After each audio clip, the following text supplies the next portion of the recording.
Welcome everybody to the Committee for Infrastructure today. You're very welcome. For those attending in the public gallery, obviously remember to keep your mobile devices muted, and there should be no recordings or photographs taken during the proceedings this morning. So if members are content, we're going to proceed through the agenda as follows.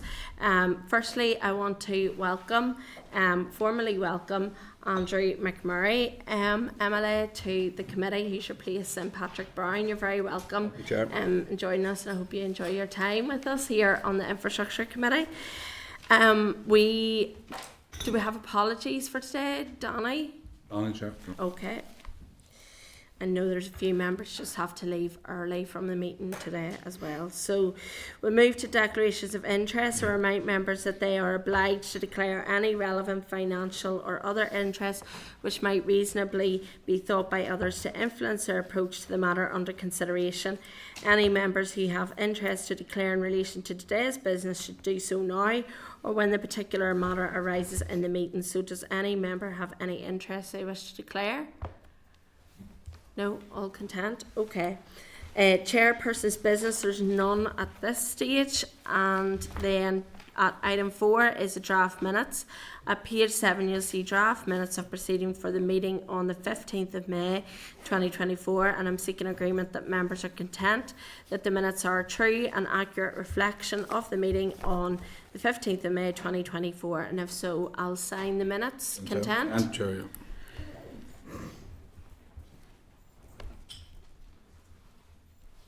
Okay. Item 5 is matters arising. So do members have any matters arising from the meeting on the 15th of May 2024? No? Okay, content. So item 6, at page 22 you'll see we're going into correspondence. So at page 22 you'll see a copy of correspondence from Lord J, Chair of the Windsor Framework Subcommittee, House of Lords, to Anthony Brown MP, Parliamentary Under Secretary of State, Department of Transport. I just want to let members know that the clerk has confirmed that the Windsor Framework Democratic Scrutiny Committee has not received any notification or correspondence regarding the regulations referred to in the correspondence. The regulations actually relate to the manufacture and sale of vehicles in Northern Ireland and recyclability requirements.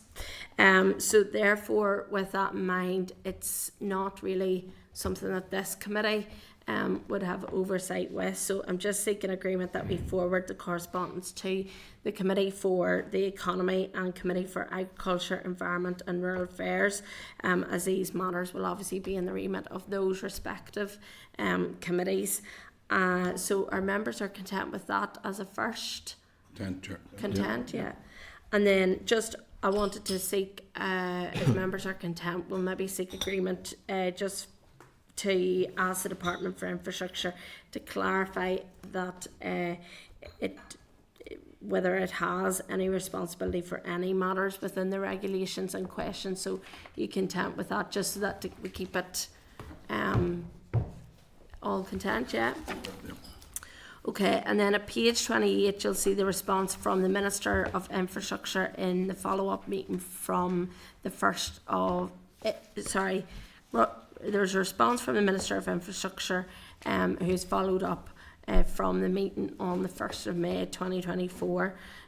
So I'm obviously just reminding members that we do have the budget next week, and in the response it does include the template submitted by DFI to the Department of Finance on the 2024-2025 budget, which members may find useful in advance of the debate and vote on the 28th of May.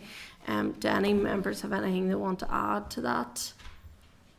And just obviously members, that I did, following last week, we did have a discussion around the budget and our scrutiny role, and that a letter did go off to the department on that. So okay, so the members, I'm just seeking agreement on the actions as contained in the correspondence. Were all members content with those actions? Right.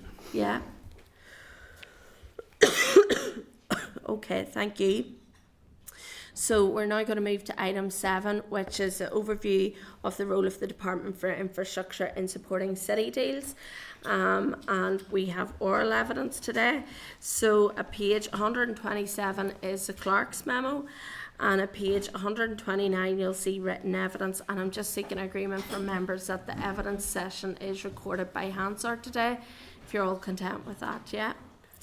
And we're welcoming to the committee Mr. Jonathan Salters, Director of Major Projects in DFI, Mr. Darren Campbell, Principal Professional Technical Officer DFI, and Mr. Brian McLennan, Principal Professional Technical Officer DFI. You're very welcome to the committee today. Apologies about my voice, but hopefully we'll get through and I'll not lose it. But you're very welcome. If you want to briefly, we obviously do have some information, but if you want to briefly introduce what you're going to discuss today for about 5 minutes, and then we'll come to members' questions, if that's okay. Yeah. Thank you. No problem. Thank you. Good morning. Thank you for giving me the opportunity to brief committee members on the Department's role and functions in supporting city deals. If I may, I'll provide a brief overview of the city and growth deals, moving on to the Department's role and the projects within the deals, cover the governance and funding arrangements, and conclude with a summary of the projects within the deals in their current position. Okay, in terms of overview, the City and Growth Deals Initiative is a long-term capital investment programme representing a $1.3 billion investment in our region over the next 10 to 20 years. This is made up of executive investment of over $700 million and the UK government contribution of over $600 million. Deal partners will also contribute significant amounts of funding into each deal, and the initiative will also seek to leverage additional private sector investment. 4 city and growth deals are being taken forward. The £700 million Belfast Region City deal, covering 6 councils: Antrim and Newtonabbey, Ards and North Down, Belfast Council, Lisburn, Castlereagh, Mid and East Antrim, and Newry Morning District Council. The £210 million Derry City and Strabane District Council City deal, which is a single council city deal. The £252 million Mid-South West Growth deal across 3 councils: Armagh, Banbridge, Craigavon Council, Fermanagh and Mid Ulster Council, and the £72 million Causeway Coast and Glens Growth deal, which again is a single council growth deal. The deals are at different stages of development. Belfast Region is in the delivery phase. Derry City and Strabane are planning to sign their deal later this year, and Mid-South West is aiming to sign heads of term in autumn 24. Whilst Causeway Coast and Glens have recently signed the heads of terms on the 4th of April. Okay. In terms of the Department's role, the Department for Infrastructure is one of 6 departments involved in city and growth deals, and acts as lead department for specific projects within the deals. The Department is in the lead in Belfast Region City deal, with schemes Lagan Pedestrian and Cycle Bridge, Belfast Rapid Transit Phase 2 and Newry Southern Relief Road. In the Derry City and Strabane District Council City deal, with the Derry Riverfront scheme and the footbridge as part of the Strabane Town Centre regeneration. Both are being delivered in conjunction with the council. And then in Mid-South West Growth deal, there's the A4 Enniskillen Southern Bypass and the A29 Cookstown Bypass. And then in Causeway Coast and Glens, there's the Portrush to Bushmills Greenway, and in this case the council is in the lead. Okay. Total funding against all the DFI projects is around $250 million within the deal. In terms of governance, alongside the Executive's agreement for the overarching UK government policy and match funding, the Executives also agreed a set of governance and funding arrangements for these deals. These are largely based on best practice from other UK deals tailored to suit to ensure they're fit for purpose for NI. Overall, the strategic responsibility and leadership for the deals lies with the Executive and the UK Government. The Department is represented on the Northern Ireland Growth Deals Delivery Board and Oversight Group, which meets quarterly, and the Working Group, which meets monthly. Each deal also has its own programme board, chaired by the Chief Executive of the accountable body. The Department reports to and provides updates to each regional city deal programme board. And in the case of the Derry City and Strabane deal, we're also on the programme board. Okay. In relation to funding and business cases, infrastructure projects are largely being funded by a combination of executive funding and inclusive future funding. The inclusive future funding is mainly in the Derry Riverfront scheme in the Derry deal. And due to shortfalls in the funding available, the Department has agreed to provide some additional resource from within its own budget allocation, and funding from other sources may also be sought. The accountable department will also be responsible for the approval of expenditure in all projects, and normal DOF delegations apply. Okay. Funding is received directly from DOF to the department, but that is ring fenced and that cannot be used for any other projects. Any easements have to be returned. That's a sort of overview in relation to the city and growth deals. If content, we could provide a summary of each of the projects, or if you're more happy to move into questions. Maybe it might be useful if you do provide us, if you can, briefly a summary of each of the projects. I think that would be useful, yeah. Okay, yep. Okay, so in Belfast Regional City Deal, Lagan Pedestrian and Cycle Bridge. Okay, this bridge will be a twin pylon cable stayed bridge spanning 143 metres over the River Lagan from the gasworks to the Ormeau embankment. Key piece of active travel infrastructure, and it's key to the Belfast Cycle Network Transport Plan, Delivery Plan. Unfortunately, this scheme saw a significant increase in the estimate due to rises in construction and inflationary costs, mainly to the price of steel and marine work. So the estimate effectively doubled from 12.9 million to around 24.5 million. City Deal is providing 12.1 million against the project, and an AF decision made in the department in December 23 concluded that the balance, the 12.4 million, could be utilised from active travel funds, okay, to cover the shortfall. This permitted an addendum to the OBC to be submitted to the DOF, which was subsequently approved on the 27th of March this year. Planning approval is in place, contract and tender documents have been completed, and the project is now ready to move to procurement. However, any decision to proceed will be subject to the Minister's current budget considerations. Okay. In terms of BRT2, in his previous tenure, Minister O'Dowd announced the north-south glider route from Carryduff in the south along the Antrim Road to Glengormley. Work on the feasibility studies to determine the viability of extending the routes into Glengormley and Carryduff has now been concluded, and the work on the outline business case is nearing completion. Okay. Currently, the only funding available for the BRT2 project is the £35 million identified in the City Deal. The estimate for the full project is in the range of 142 to 148 million, so there's a significant shortfall, over £110 million in funding on that scheme, so that's a considerable risk and will need further consideration. Officials are due to discuss the next steps with the Minister in the coming weeks. Okay. I'll now pass over to Brian on the right here. He'll give you an update on Newry Southern Relief Road. Okay. Yeah. Morning, everyone. So the Newry Southern Relief Road scheme has been developed to provide a strategic link between the A1, N1 Belfast to Dublin dual carriageway and the A2 Warrenpoint Road, which bypasses Newry city centre. It'll be 3 kilometres in length. It's a single lane carriageway which will include overtaking opportunities for the majority of that route up to 2 kilometres. A specimen design for the preferred route is being developed and work is progressing to complete the draft statutory orders and the environmental impact assessment report. These have been developed on the basis of a non-opening fixed bridge over the Newry Ship Canal. A review of the Northern Ireland Executive Formation Act 2022 decision on the bridge form crossing over the river and the Ship Canal was undertaken by the Minister recently, and he subsequently confirmed that the non-opening fixed bridge will be provided within the scheme. The decision to adopt the non-opening fixed bridge was taken after detailed consideration of a range of factors including environmental, economic, heritage impact assessments and environmental assessments. So the non-opening fixed bridge will facilitate access for vessels up to 12 metres in height, well, mast heights. That's an air draft of 12 metres. The project cost range is in the region of 110 to 130 million, with 93.4 million granted under the Belfast Region City Deal.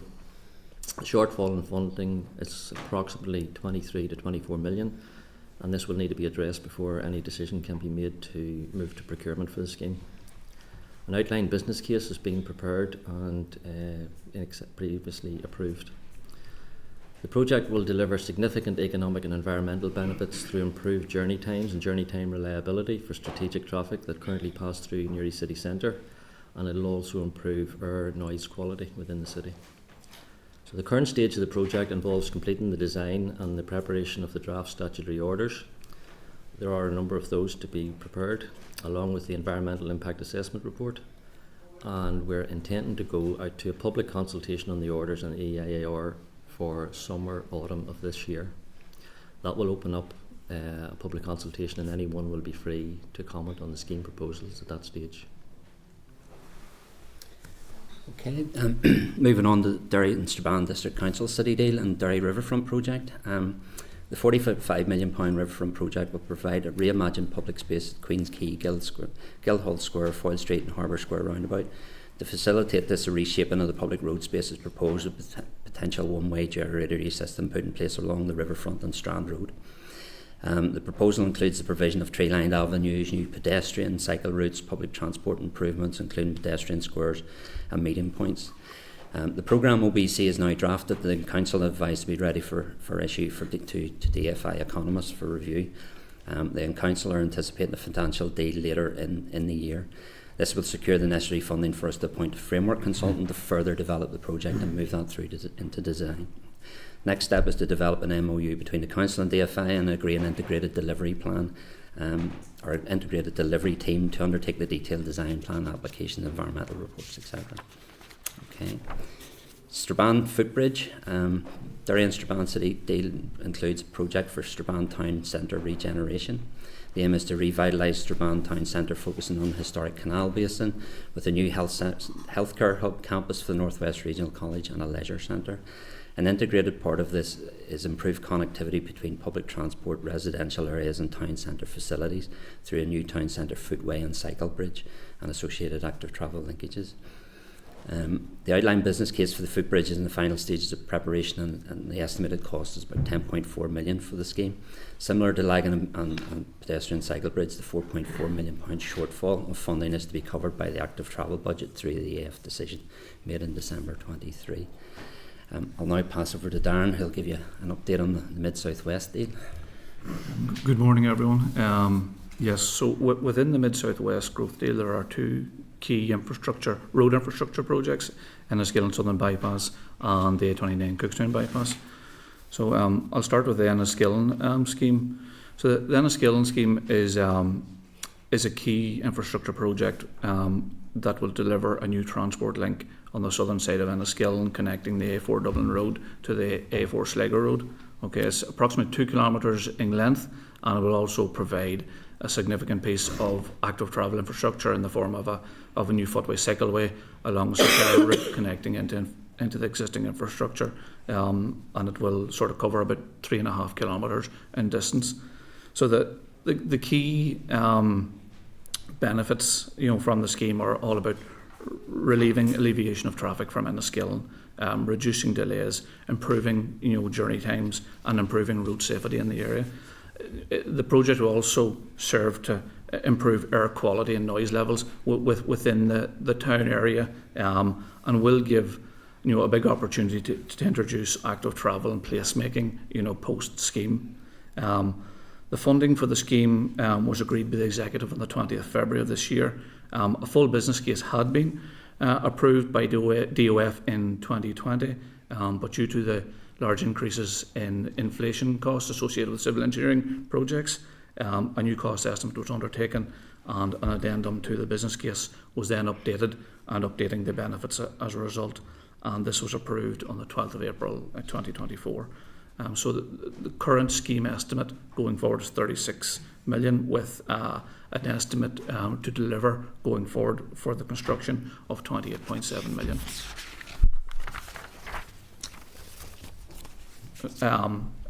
We're actually out at the procurement stage of the scheme.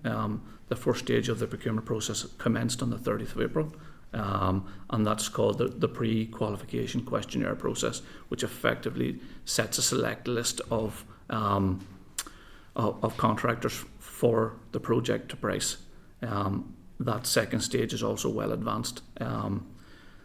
As part of that second stage, we have engaged the community through a social value engagement survey to get an understanding of what benefits they feel can come from the construction of the project. So that engagement survey was completed on the 8th of May, and this engagement, along with our local needs assessment, will inform the basis for the social value initiatives for the project.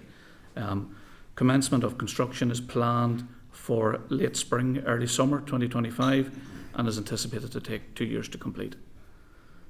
Moving on to the Cookstown Bypass Scheme. Again, a similar bypass project. The Cookstown Bypass project will provide a 4-kilometre transport link to the east of Cookstown from the A29 Dungannon Road at Lockery Roundabout to the A29 Moneymore Road, which will provide overtaking opportunities in both directions. The existing Sandhills Link Road will also be upgraded to provide the linkage from the A505 Omer Road to the A29 Dungannon Road to serve as more of a strategic link right around that edge of the town. A footway cycleway link will also be provided along its entire length, which is seen as a significant piece of active travel infrastructure for the town. And again, the aims of the project in terms of Cookstown are very similar to Enniskillen. They're all about relieving traffic congestion in the town centre. They're improving journey times along the A29 strategic corridor, and improve road safety, and again to provide benefits post-scheme in the town to allow for reshaping and to promote active and sustainable travel choices. So the current scheme estimate is 70 million, with an estimate of 62 million being required for the purchase of the land and construction. The planned Mid-South Growth Deal is currently allocating 42 million towards the project, leaving approximately a £20 million shortfall. The Department and the Mid-South West team are in early stages of discussion around the funding shortfall, but it remains a key risk. The draft orders for the scheme were published early April of this year, with a public information event held on the 16th of April. The public consultation on the project and those orders currently ends on the 29th of May, and that's about getting the feedback on the Department's proposals to allow them to make the necessary orders and to vest the land to deliver the scheme. Depending on the outcome of that public consultation, it will determine whether we need a public inquiry. And if a public inquiry is needed, that would be planned for around autumn 2024. And the time of construction will be subject to successful outcome of that public inquiry, and funding being in place for the scheme. Again, as is expected to take 2 years to construct this project as well. Okay, and finally, just Causeway Coast and Glens, the Portrush to Bushmills Greenway. As the lead government department, we recently approved the council's strategic outline case for that scheme, and we're pleased to see that was included in the growth deal. Any decision to progress will be subject to further review in line with routine approval processes and funding. The estimate is in the region around £8 million for that scheme, and DFI typically contribute about half of that. And that's our brief summary. Apologies that went on for a wee bit longer, but I was some happy. sizable schemes here as well. I was happy to take a look at it in more detail, because that was one of the questions I was going to ask you first, was to give more of a breakdown in terms of what each of the city and growth deals and where they were all at. To be honest, it's quite worrying hearing that. I'm hearing an awful lot of shortfalls. And to me, that seems like risk to projects going forward. And quite a few of these are key infrastructure projects in some of these areas. And to me, it's worrying that we're hearing about that. And I'm just wondering, what is the risk of those projects falling, and what is the risk of then that growth deal money as well, of losing some of that money if these projects aren't, if we're looking at a shortfall and these projects aren't going ahead as a result of that. Yes, agree. Those are a key risk to these projects. There are some sizable shortfalls, as I mentioned, with BRT2. You've the £20 million on Cookstown, and a growing shortfall as well on Uri Southern Relief Road. Now, we still are getting the majority of the funding through the city and growth deals, and it's a case of further negotiations and further discussions are needed in relation to the shortfalls and whether and how we can fund those. Who's those negotiations with? Or is there likely to be more money? So, you know, for example, are you solely responsible then? Is DFI solely, not you personally, but if DFI solely responsible for any shortfalls and picking that up? You know, what's your limit in terms of negotiating there? Well, I think every scheme will have to be dealt with in its own merit. I think the difficulty with the city and growth deals where the estimates were taken at a snapshot in time, and there was no allowance made for potential inflationary uplifts and cost. And it's mainly left to the departments and the councils to have those discussions around the shortfalls. So it will be councils and DFI yes, taking up that uplift? In the instance of Mid-South West in relation to Cookstown, those discussions would be ongoing with council as well, and whether there's some sort of a split of costs or whatever that we can look at in terms of who funds the shortfall. So at the minute, obviously, we've heard there's shortfalls connected to certain projects. Is there any projects that you envisage that are at serious risk of not going forward as it stands now? I think the project with the biggest shortfall in terms of BRT2 is there's a considerable shortfall there of about 110 million. There's an element of funding there that would allow us to do some sort of phased bus priority measure work, and whether we could start to implement that in terms of then trying to further down the line we can try and deal with the shortfall, and whether that is a priority for the executive in terms of that project going forward, in terms of getting additional funding. We'd need the additional funding for the glider halts and for the glider vehicles, and that would be further down the line. So whether that scheme, and that's the discussions we're going to be having with the Minister in terms of what his plans are and what his considerations are for the programme going forward. Touching on the Mid-South West, and sorry to be parish pump, but obviously I've a vested interest in that with it being my own area, but also it is connected to Cookstown as well, and I was aware that, you know, in the lead up to that, councils were asked pretty much to decide whether they went ahead and chose Southern Bypass or Cookstown Bypass to go forward because of budget pressures. Was any other council or any other scheme asked to do that? I think in this instance Cookstown made the decision in terms of the deal that they add Cookstown into the deal, even though there was a £20 million shortfall at that time. So it started off with a shortfall in the deal, and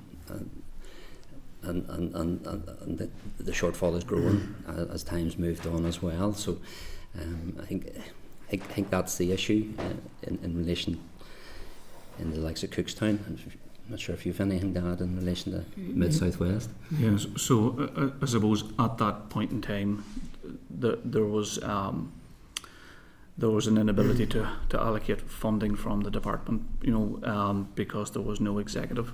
So there was discussions being had with the Mid-South West around funding priorities, given that Enniskillen and Southern Bypass was in a position ready to go to procurement, and there was a funding associated with the New Deal for Northern Ireland, which was paused. So therefore it was all about trying to make sure that we could look to fund Enniskillen. It wasn't, and whether we're prepared in the interim to move or allocate money from Cookstown, and that was just scenario planning to be able to understand whether we could deliver Enniskillen rather than delivering neither. So those were discussions that were being had, and were being supported through DOF in order to see, or to sort of bring ourselves through the unavailability of funding at that time. I think it was more to try and make sure that we were getting Enniskillen progressed, not about stopping Cookstown being delivered. Okay, and lastly for me at this stage, are you as officials aware of any other departments that or councils that are facing similar difficulties with funding for schemes or projects that they are responsible for?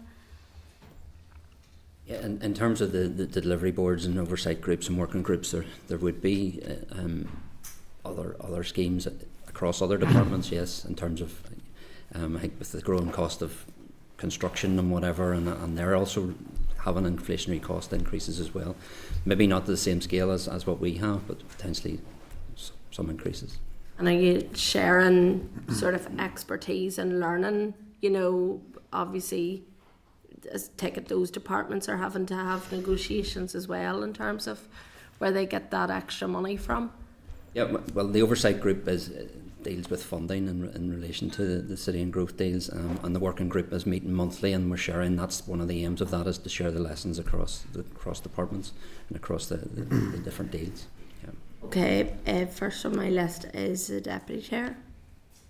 Thanks, Chair. Thanks very much for your presentation so far. I think from the outset, I just want to share the Chair's concerns and frustrations. I know a lot of what's happening within the city deals is not the purview of the department, and I appreciate that, and you have your specific remit within certain city deals. I certainly, as a local representative, have severe concerns about the way some of them are progressing in my patch and the detached approach that's being taken by what seems to be so many players in a detached process, but that's for another day.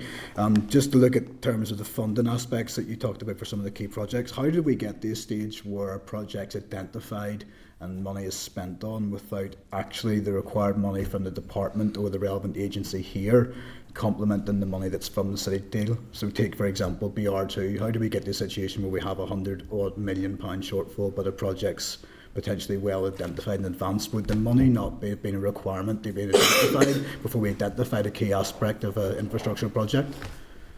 Yeah, again, Belfast City deal, they made the decision to put BRT2 into the city deal knowing that they weren't funding it fully. They were providing 35 million for it. Does that not seem so obtuse and so short-sighted?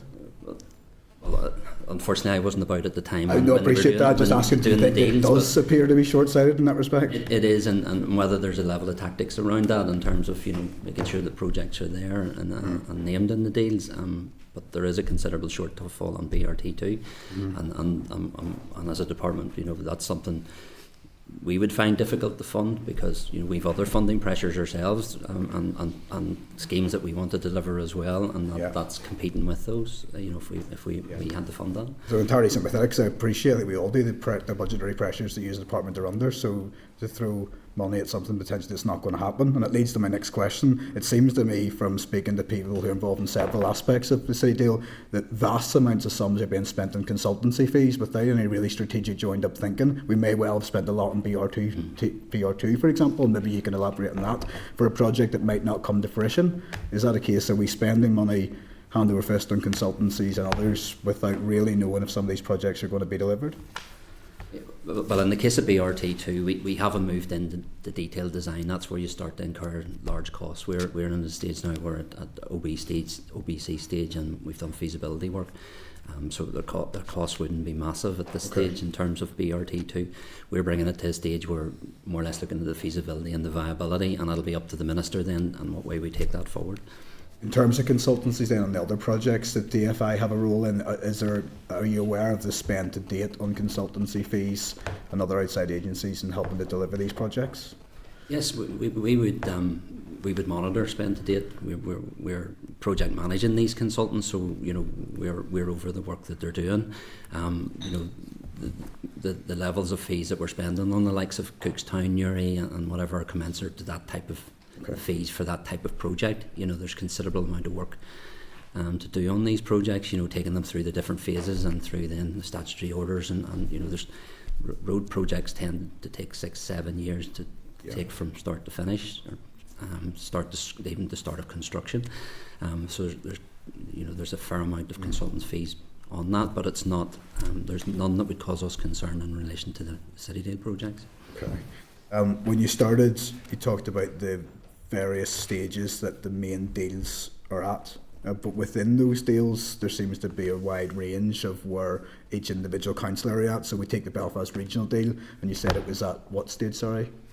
It's now in the delivery stage. Delivery stage, but it's within like that, signed, yes. within that, John, I'm understanding that several councils are at vast amounts of stages. Some are just getting over the starting line, and some are hurtling towards the finish. So, are you in any way, as a result of that, a hostage to fortune in terms of the stages that they're at, in terms of what you can deliver, or are you totally autonomous in terms of your ability to deliver the projects you're tasked with?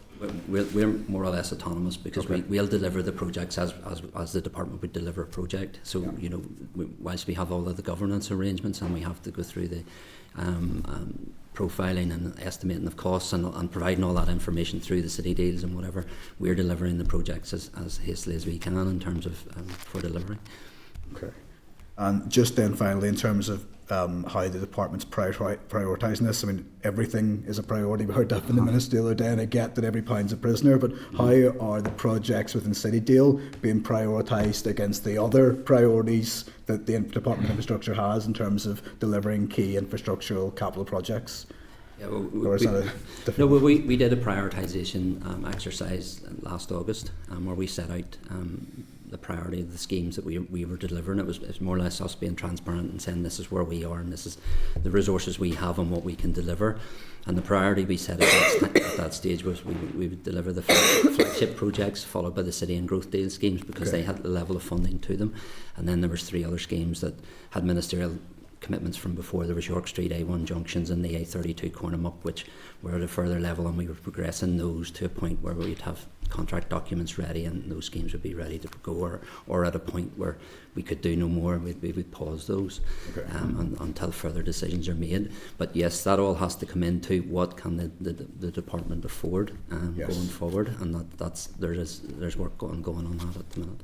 What's the final one? What's the hard stop time frame for the funding from the British government, for example, through City Deal, for example, assigned to projects? So, say, for example, we go back to BR2 for an example. If you continue to identify that but can't identify the funding, when does the funding dry up on the other side? Should that not be able to be delivered? Is it 5-10 years, or does it go the full distance of the City Deal project? I'm not sure of the exact time frame on it, but it's a long-term investment plan, so it's not a short-term hit. So we can come back to you on that one. It would be useful to know. Yeah. Okay. I think that would be useful, because obviously it does seem that there are projects there with quite and I don't envisage costs coming down too quickly in terms of if anything's coming up. So, Cahill? Yeah, thanks, Chair, and thank you very much for your presentation. You are very welcome. Just a couple of points, obviously. And I suppose over a 10 or 20 year period, the amount we're talking about may not be insurmountable after all. I do agree with the rise in costs, especially construction. A couple of points, Brian, just on terms of the time frame for the Newry project. The other points I want to and I know the 2 projects because we were invited to Mid-South West launch.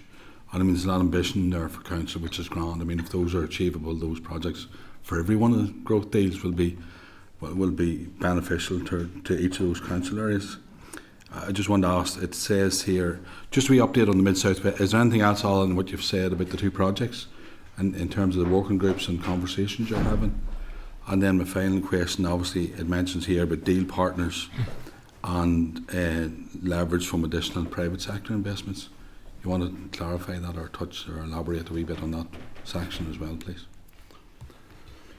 Just the Newry stuff first. In terms of the Newry Southern Relief Road, yes, Cahill, the public consultation has been planned for this summer, early autumn, hopefully towards the end of the summer, and that will be the publication of the draft statutory orders and the environmental impact assessment report. So that'll be a 6-week consultation period. Anyone who wants to express a view or opinion on the scheme can do so, and they will submit that in writing to the department. Once the department receives all that feedback, it'll be carefully considered, and a decision will then be required whether or not a public inquiry is required for the scheme. At this point in time, it's hard to be definitive on that, but it's quite likely to happen because there's a number of voices of concern in relation to the bridge option that's been chosen for the scheme. If a public inquiry is required, that's likely to be sometime mid next year, and the outcome of that, it could take several months for the inspector to make his report to the department. The department would give that careful consideration, and following those deliberations, the department will issue a departmental statement on commitment on whether the scheme is proceeding as planned or changes have to be made. So you could be looking at to the start of construction, assuming a public inquiry is required, potentially by making the investment order and commencing construction by late 26 possibly, with a 3-year contract period, so the scheme could be built by 2030. Those are indicative timelines depending on what happens after the consultation. That's fair enough. Just in terms of the private investment or partners. Can you just repeat Private that? investors, it says here in your briefing here, but it talks about deal partners and additional private sector investments. I think that's mainly to do with the deals and sort of the councils trying to pull in private investment into the deals as well. They wouldn't have any impact really on infrastructure projects. It's more other projects within the deals where the council's trying to drive investment there and bring it into other parts of the city or growth deals. And any other conversations ongoing in terms of the ambition for councils that we should know about? Because obviously we're not sitting on councils anymore, but just to find out what's going on. You mentioned the work groups there. Yeah, well, they, as I say, they have programme boards set up for each of the growth deals, so they have their own sort of governance arrangements for each of the growth deals, which we feed into or we're part of in terms of the Derry and Strabane one. And the chief executive of the councils will keep the councils informed of progress on the deals, and I think we do some presentations to them as well. So basically the private, just for clarification, the private sector stuff, that's all our opportunities within growing within the deals themselves, like the mid-sector. Be outside of infrastructure. No, appreciate it. No, thank you very much. Thank you. Okay, Keith. Okay, thank you, Chair, and thanks, gentlemen, for coming along. I have a few questions here. Capacity within the department to deliver all this. Are you bringing more staff on? So what is your capacity to deliver all these? Capacity is a significant problem for us, particularly in the civil engineering field. We find it more difficult to bring in that resource into the department. We are having success at the apprentice levels and graduate maybe, but the problem is the department just isn't as attractive as it used to be. We don't pay as well as others now, and we're finding it difficult to bring people in from the industry in, especially at higher levels. We would be going for external competitions now out into the market, and we're not attracting that many from outside at that level. It's mainly internal promotions within the department, and that is a difficulty for us. And resource across major projects is an issue. We're sitting at around 33% vacancy rate at the minute across our teams, and we're just about coping. If we were to take on any other additional schemes, we would need additional people. At this stage, we're just about managing. You see, just I want to move on to the Cookstown and why not. With respect to it being a priority, my understanding that A29 has been a department priority for 33 years. Mm-hmm. So how then, my understanding that was always in the strategic plan or with the Mid-South West plan to get both done. So bearing in mind if UK government's putting 42 million, DFI we're asking DFI or whoever to find 20. So what are you going to do to find that 20? Well, we're having those discussions. Bear in mind, Mid-Ulster is the manufacturing capital of the Northern Ireland. Mm-hmm. It's got third-class roads. They're bouncing machinery out and in, and it's a manufacturing hub in the whole of Northern Ireland. We're not talking Harland-Booth. It's bigger than that. What are you going to do to find the 20? Yeah, it's a scheme we want to do. We want to deliver.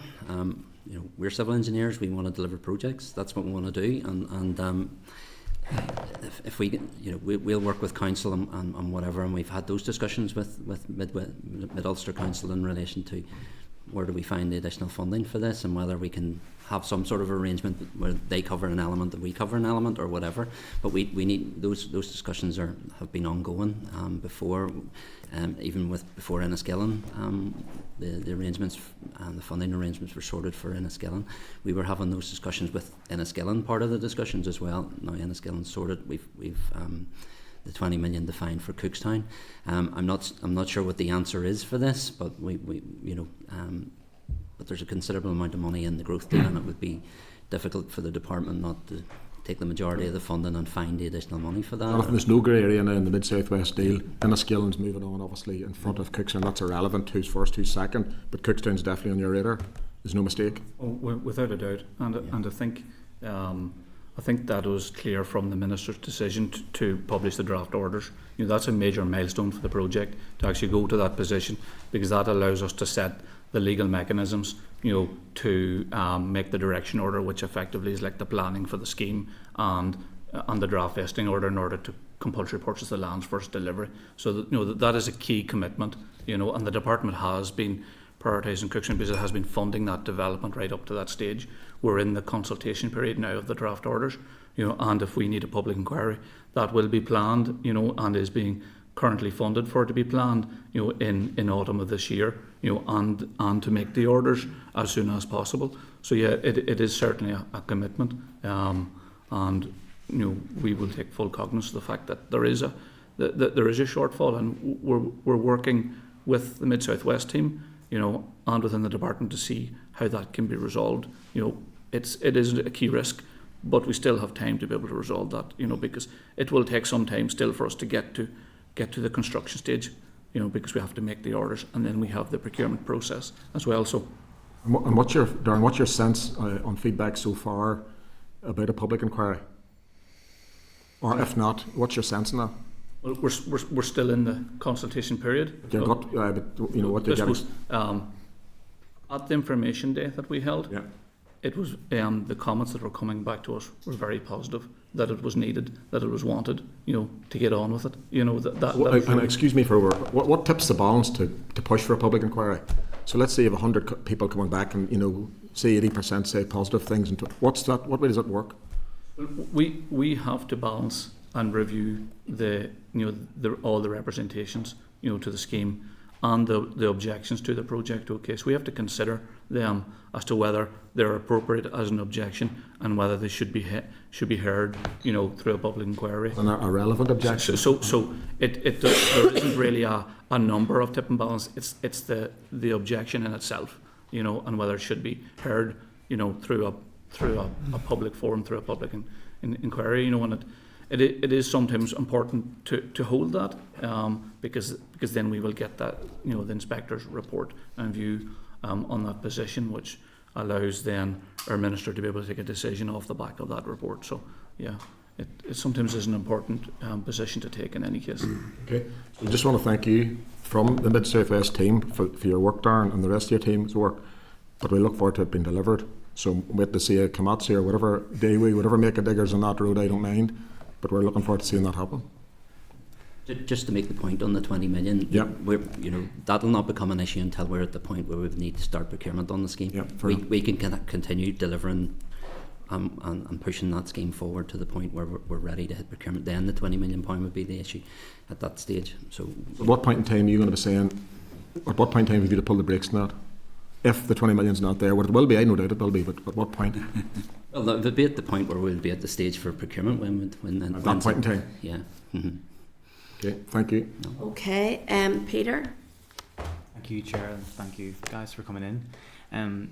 You referred to, I want to talk specifically on BRT2. I'm in East Belfast MLA, so I'm well aware of the glider and the opportunities that flowed from that, so I'm really keen for it to come in between North and South Belfast. So that £35 million, you mentioned that was a snapshot in time. Was 35 million at that point sufficient to deliver it, or was there always going to be a shortfall?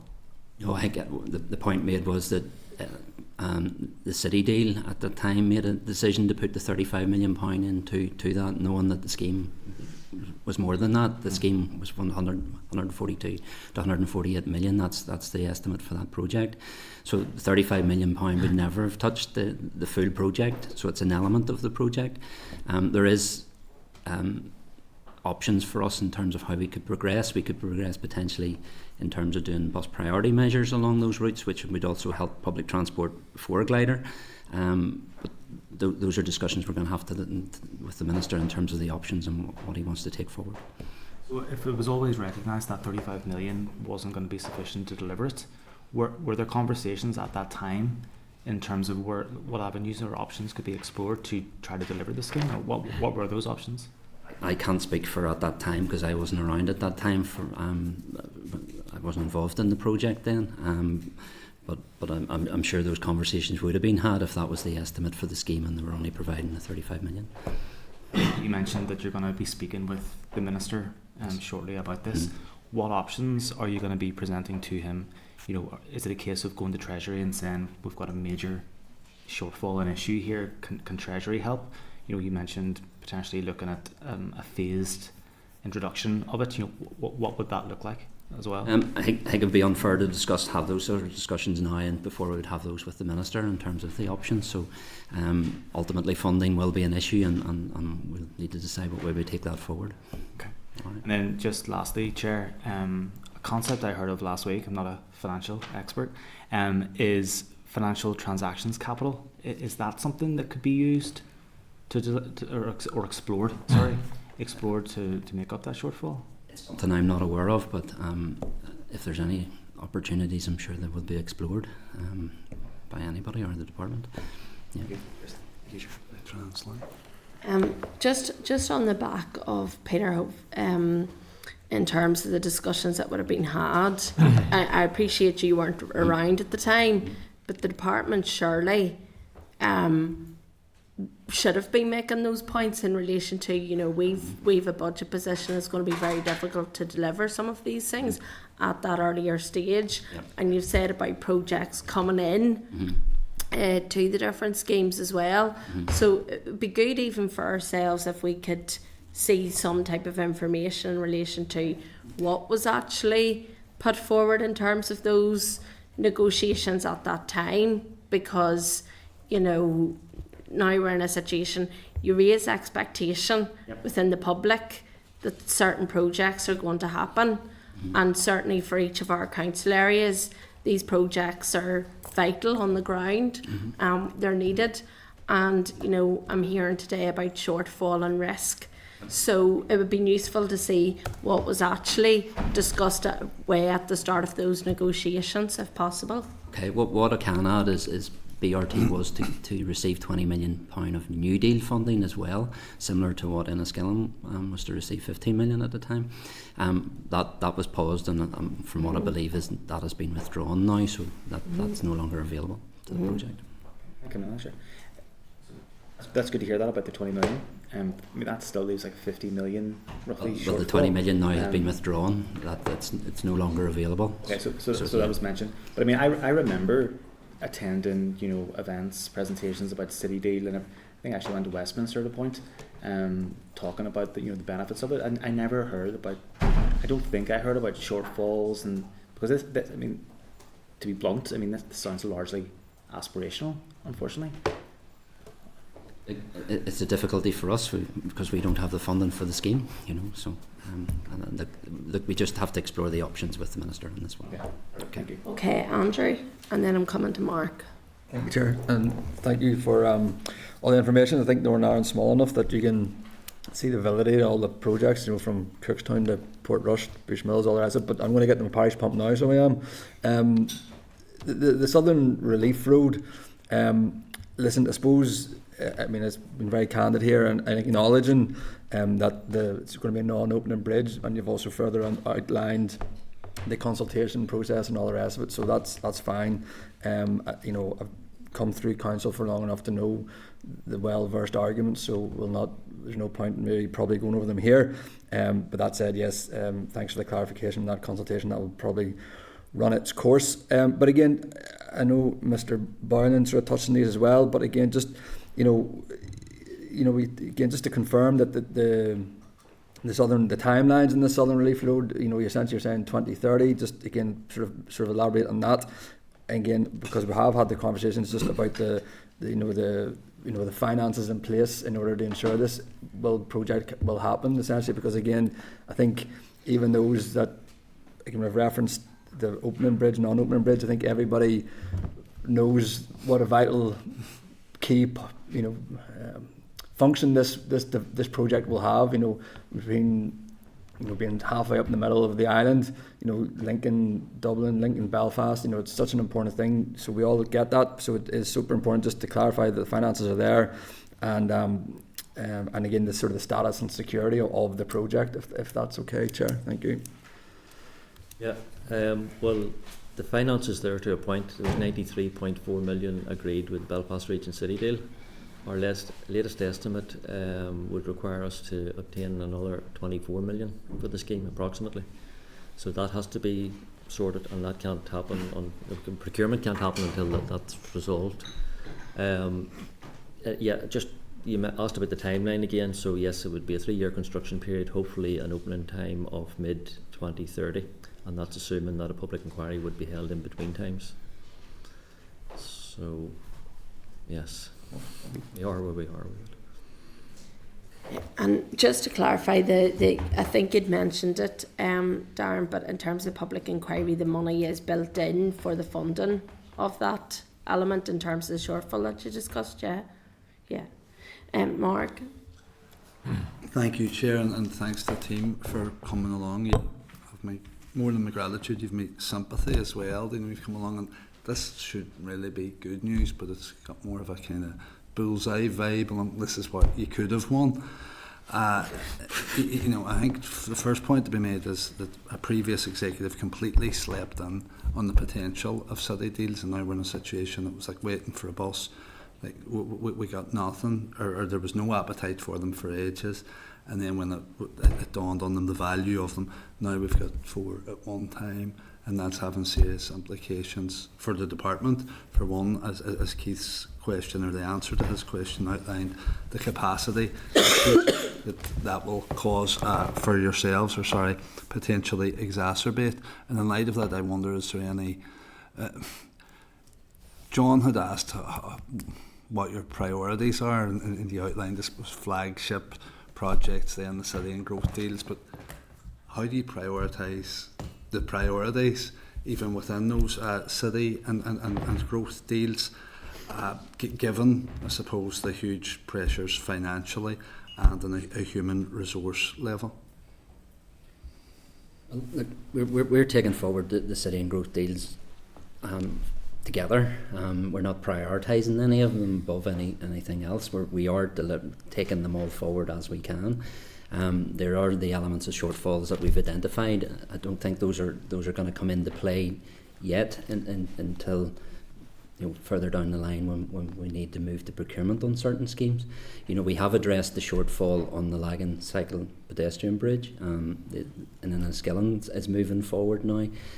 So there's nothing imminently that we need the shortfalls sort of addressed.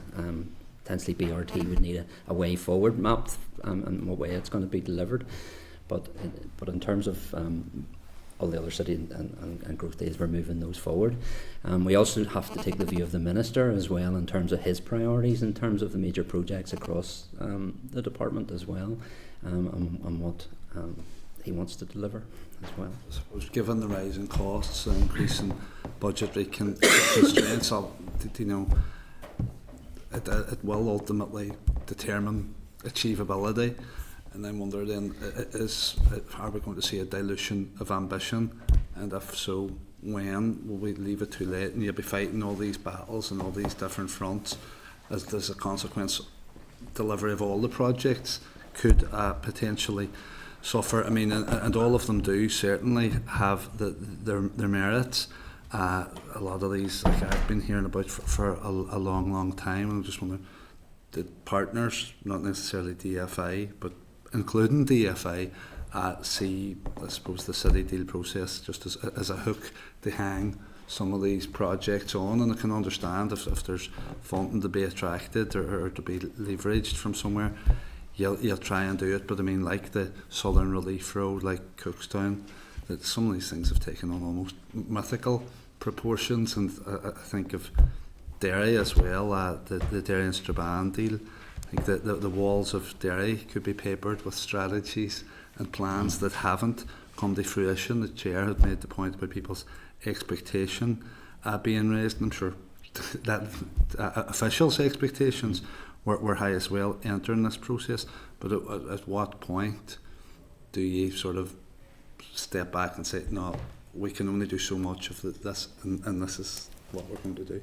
And then I understand the Minister obviously has to make that call, but someone has to present them with that. I think that the difficulty City Deals is experiencing as well is the increased costs in the construction industry and across the world, and that wouldn't have been expected in terms of, you know, when the estimates would have been done on these schemes, and when we're reviewing the estimates now in light of that, this is where these shortfalls in funding are coming from. So that's the difficulty we're facing, and all departments are facing, not just infrastructure. Okay, and finally, Chair, just on the Derry Riverfront project, I think it looks absolutely fabulous. It'll be transformational for the city centre, but I think it's even more ambitious than it looks, just in terms of it's more than reshaping the public road scheme. I wonder, factored into the costings of that, is there additional investment in public transport? I want to come on that one, Darren, you were on that. You know, well, I suppose you're correct in saying the riverfront is planned to be transformational and effective, bring that area of road into the city. I think that's what they're trying to do, and to promote active and sustainable travel, and reshape that whole area within the funding envelope that they had. We developed the scheme and have done detailed costings and a detailed programme for delivery, and the integrated team that would be required to oversee its delivery within that 45 million. And I suppose that will deliver the key infrastructure around the public transport, you know, the potential for bus lanes, additional public transport infrastructure, you know, the physical aspects, you know, in terms of the likes of future public transport. You know, there has been a level of traffic modelling has been done with the existing you know, bus fleet, and it is, you know, with journey time reliability, you know, more people will use the buses, so it will actually allow and attract more people to use them, which will then take the pressures off the roads. So yeah, it's part of a bigger plan, and part of, I suppose, the council's wider LDP for the city, and will feed into the Northwest Transport Plan as well. So there are a number of pieces of the jigsaw, you know, associated with this project in terms of infrastructure, but it's a major I suppose step in the right direction around prioritising public transport, getting more people to walk and to cycle, you know, within that city area. Thank you. I think you were looking in on just on that point, Chair, and to be fair, you've asked the question to go back to the start, and I know that Jonathan wasn't there. The question obviously for us is, because there's a lot of ambition through all the council projects, and they've picked out these projects. When they receive this money, they weren't going to turn it down, or weren't going to, you know, there's a lot of ambition to build. So it's just, you know, because there's been 30 to 40% construction increase costs over the last couple of years, or a number of years. So it's a heavy duty on that, but I wouldn't like the meeting to go all doom and gloom, Chair, that none of these projects are not, you know, they're not going to reach fruition, but there's conversation out of ahead. But it's just tying them all up, Jonathan, you know, in terms of what was there in the original, because I know that me and Keith was at the Mid-South-West one, and there was good ambition there, and those projects were selected. So I'd like to think, like on their 10 to 20 year projects too, they're not just, you know, they may be delivered in a short period of time, or 3 or 4 years, but you know, it's just to get more detail on conversations and the figures. All right, thank you. Well, thanks, Chair. Just picking up a point, in terms of, obviously, nobody could have predicted, I suppose, the massive increase that there has been within the construction industry. But what level of percentage, or I suppose what look at, you know, factoring in inflation happened, you know, in terms of some of these projects? I think originally when we would have been putting those cost estimates and profiles through for the city and growth deals, we would have had a level of inflation at that time built into those, but that was at the low levels at that time. Now, you know, it's not just future inflation that's been the problem. It's been the jump in prices, and we're sort of stuck with those now, and then increased inflation on top of that again. So, you know, that's had a significant effect on us, and it's biggest cost increases we've seen over a period of time on projects, you know. So. And yeah, just to pick up on Cahill's point, yes, you know, I don't want to be doom and gloom, because there are some green shoots there, but I suppose it's just worrying to hear the levels of shortfall, and I suppose would be interested to just see how those negotiations continue. You'd said there about imminently presenting the Minister with options and for his consideration. What's imminently? It's next week. Next week. We'll be talking to him next week about BRT2. Okay, and there'll be further work done in relation to prioritisation of major projects as well. Okay. Members, content? Yeah? Yeah, thank you okay. very much. Look, thank you very much for coming to the committee today. We appreciate your time. So thank you for that. And I know that there's some aspects there just to follow up on in terms of some of the points raised, but we appreciate you coming to the committee today. So thank you. Okay. Thanks very much, you. folks. Appreciate it.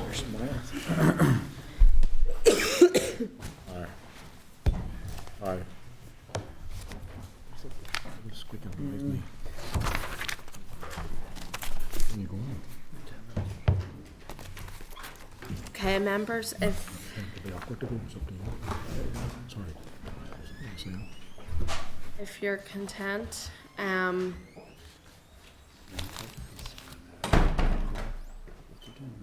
who's yes, don't want to be doom and gloom all the time, but you know, we just do need to. Yeah, to be fair, Chair, when all those projects come out, I mean, the 30-40% increase has been, the council are ambitious taking the money. It was growth deal money, so they weren't going to turn it down.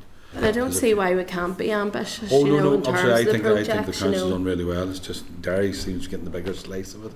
I think those Belfast, you know. gentlemen, getting the biggest.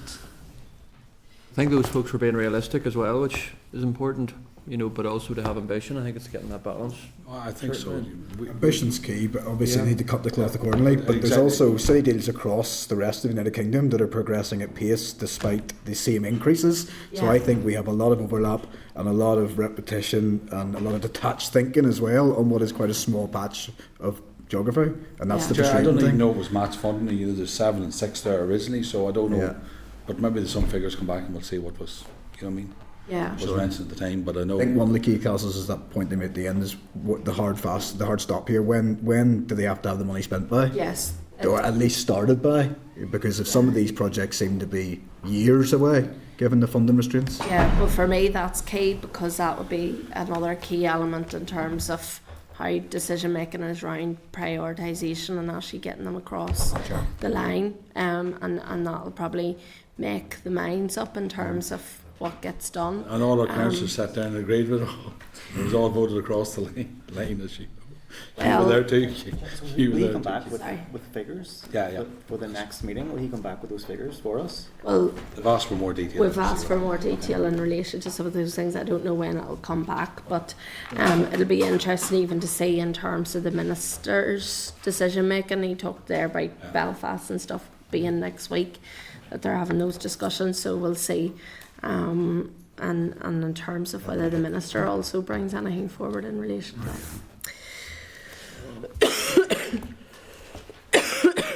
Okay, members, are you content? Then we'll move on to the next item. So the next item is at agenda item 8, which is the Vehicle Emissions Trading Schemes Amendment Order for the Department of Infrastructure. We're receiving oral evidence today.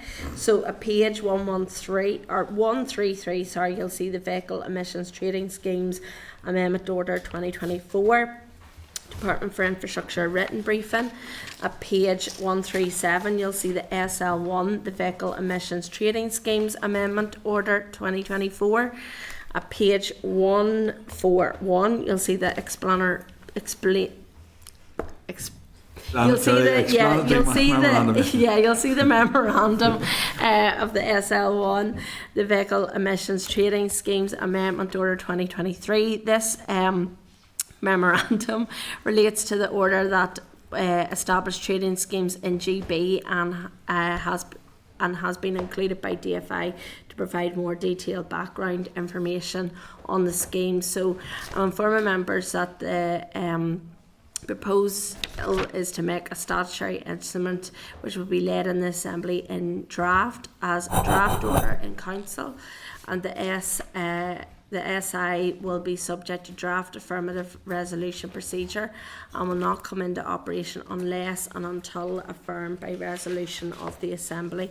So I'm informing members that the SI do not fall within the remit of the Examiner of Statutory Rules. So today we're taking some evidence in relation to this. So I'm welcoming David Strain, Transport Planning and Policy in DFI, Alice Ferguson, Transport Planning and Policy DFI, and Patrick McElvoy, Transport Planning and Policy DFI. You're all very welcome to the committee. Thank you for your time today in relation to this.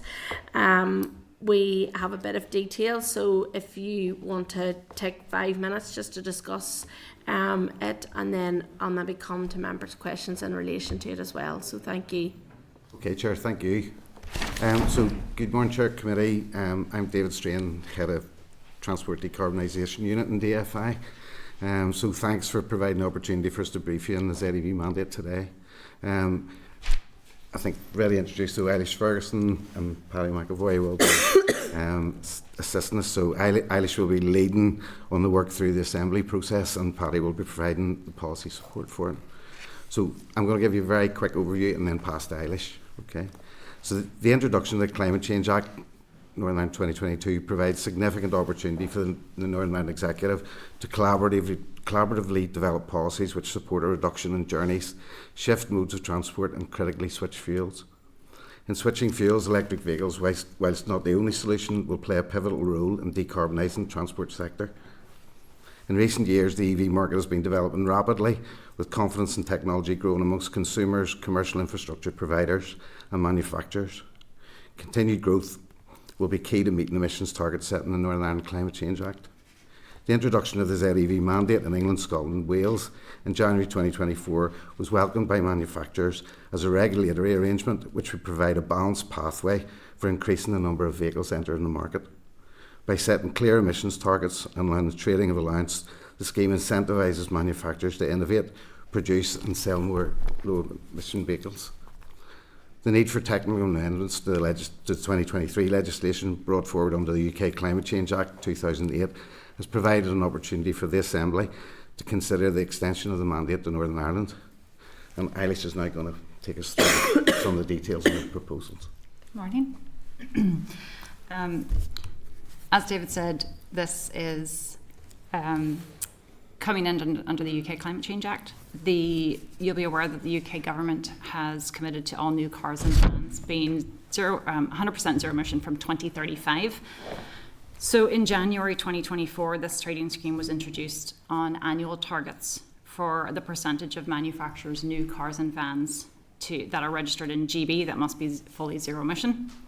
The legislation is the Vehicle Emissions Trading Schemes Order 2023, and that was laid in respective GB parliaments in October of last year. The ZEV mandate is the largest carbon saving measure across the UK government, and not only is supported by the vehicle industry, but it provides investment certainty to the charge point industry. In GB, this has garnered about $6 billion in private investment into the electric vehicle industry, and there is an expectation that the amendment certainty will allow that investment to come to Northern Ireland. The legislation sets the percentage of targets for new cars and vans starting from 2024 and then rises each year up to 2030 to 80% of new cars being zero emission and 70% of new vans. While we appreciate that the targets are ambitious, in consultation with the industry, it's believed that they're achievable. The expectation is then there will be a final pathway to reach 100% zero emission by 2035, and that will be assessed and introduced later in this decade after the first quarter review of 2027. So while manufacturers need to meet the targets, there are also some flexibilities in the first few years.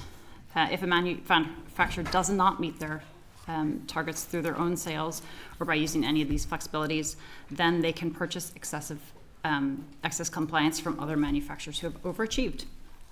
The flexibilities are focused in the first few years, but they include banking, where manufacturers can bank compliance if they exceed their targets, and then those can be used for up to 3 years after they are earned. They can borrow from compliance from other manufacturers. They can and there are some stipulations on that, but that gives them the opportunity, if somebody over-exceeds and somebody under-exceeds, they can swap them back and forth. And then there are also, if they overachieve, they can then transfer those to meet their non-zero emission CO2 emission targets. New non-zero emission cars and vans are also going to continue to be regulated. Those manufacturer targets are baselined against performance in 2021, so none of those cars are just going to be ignored. There are also some derogations to the scheme. Manufacturers that have fewer than 2,500 new cars and vans per year, that sell fewer than that, they're not subject to all of the targets between 24 and 30. And then there are also some complete exemptions, for example, special purpose vehicles like ambulances, hearses, wheelchair accessible vehicles. They are not they don't need to meet these ZEV requirements. If a manufacturer does not meet their target, either through sales or trading or using any of those other flexibilities, then they will be fined per excess vehicle, and that's laid out in the legislation. It's going to be reviewed. It's reviewed UK-wide in 2027, and then there's a statutory review in 2029. The legislation is being introduced using powers under the Climate Change Act 2008, and that is the UK Climate Change Act. The policy is being developed across the UK administrations, and then the regulatory framework, which is currently GB-wide, will include Northern Ireland if the Assembly accepts the amendment. The legislation, there have been consultations done from 2020. The last one was in 2023, and 96% of the respondents wanted Northern Ireland to be a part of the scheme. The bulk of those were industry. There were very few individuals. So that is positive for us in that the industry is very much behind this coming into Northern Ireland. I just want to touch a quick bit on the legislative process. I realise that the chair did mention, but because this is done under the Climate Change Act, each administration has to approve it within their own administration, so it has to go through debate. And the order was put through last year, and obviously we weren't in a position to be able to approve it here, but an amendment was needed to be done to fix some grammatical errors and also just clarify some definitions. So it was offered to us that we could use that to bring Northern Ireland into the scheme. So it would be us joining the full scheme from the 1st of January 2025 if the Assembly agrees this. It's subject, as you were saying, to affirmative procedure, and the draft statutory instrument is currently being considered by the Joint Committee on Statutory Instruments, which is independent to government. The debates are scheduled to take place in Son of Cymru, Scottish Parliament, here in the Assembly and the House of Commons. And if all administrations are in agreement, then it would come into force on the 1st of January 2025. Okay, thank you very much. In terms of, first of all, I suppose we're quite far behind in terms of other jurisdictions regarding, vehicle charging points and such like. So, where do you see this sitting, because we are quite far behind. So, I mean, you were saying there that, the hope that would be that this would see further investment into charging points here. This is just another part in the jigsaw.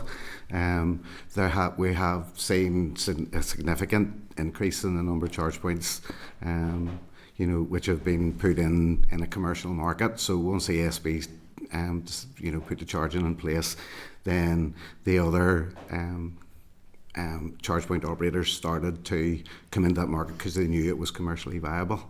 So this scheme, where it will give those charge point operators confidence that the vehicles will come into the market. If the vehicles come into the market, then they'll require charging. If they require charging and they're using 350 fast chargers, that they're commercially viable to them, and investment will come with it. And I think that's why Eilish was making the point about in GB since the mandate came into place, there has been significant investment in those charge point operators. And you would hope then that the consumer would also have confidence then as well. Well, we've seen, I think that was one of the things I was sort of saying at the beginning. You know, we have seen that consumer confidence go, and there's over 22,000 electric vehicles. I think, Paddy, correct me if I'm wrong, but 22,800 odd vehicles registered now, EVs. So that those numbers are growing, along with the infrastructure which is supporting those vehicles. And then in terms of the wider point in relation to it, the Department indicates that if Northern Ireland does not join this scheme, we'd be expected to assume the cost for administration of the existing scheme, and as a result of being the only region in the UK that it relates to, the cost would be around 450,000 per year. What other wider impacts would there be to Northern Ireland if we don't join this scheme? So the difference in the current CO2 emissions regulations changes quite dramatically at the end of this year, and manufacturers aren't keen to run to very, very dissimilar schemes from 2025. We would hope that wouldn't have a negative impact on the market here in Northern Ireland. That would be up to manufacturers whether they would want to run to very dissimilar schemes, but they will also be fined if what they sell in Northern Ireland skews their average. So we've already had one manufacturer in Northern Ireland say that the fines for them would make it unviable. Okay. And that would be a concern. Yeah. They want to be here.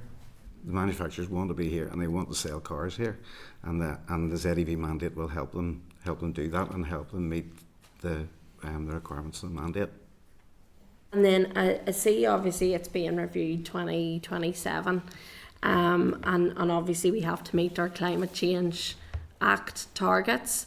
You know, what impact might this have on our ability to achieve statutory responsibilities under the Climate Change Act? I suppose again, if you weren't, you said there in terms of the carbon, you know, it would go through, it gets higher. So, yes. You know, what would be the issues then, you know, coming towards 2027?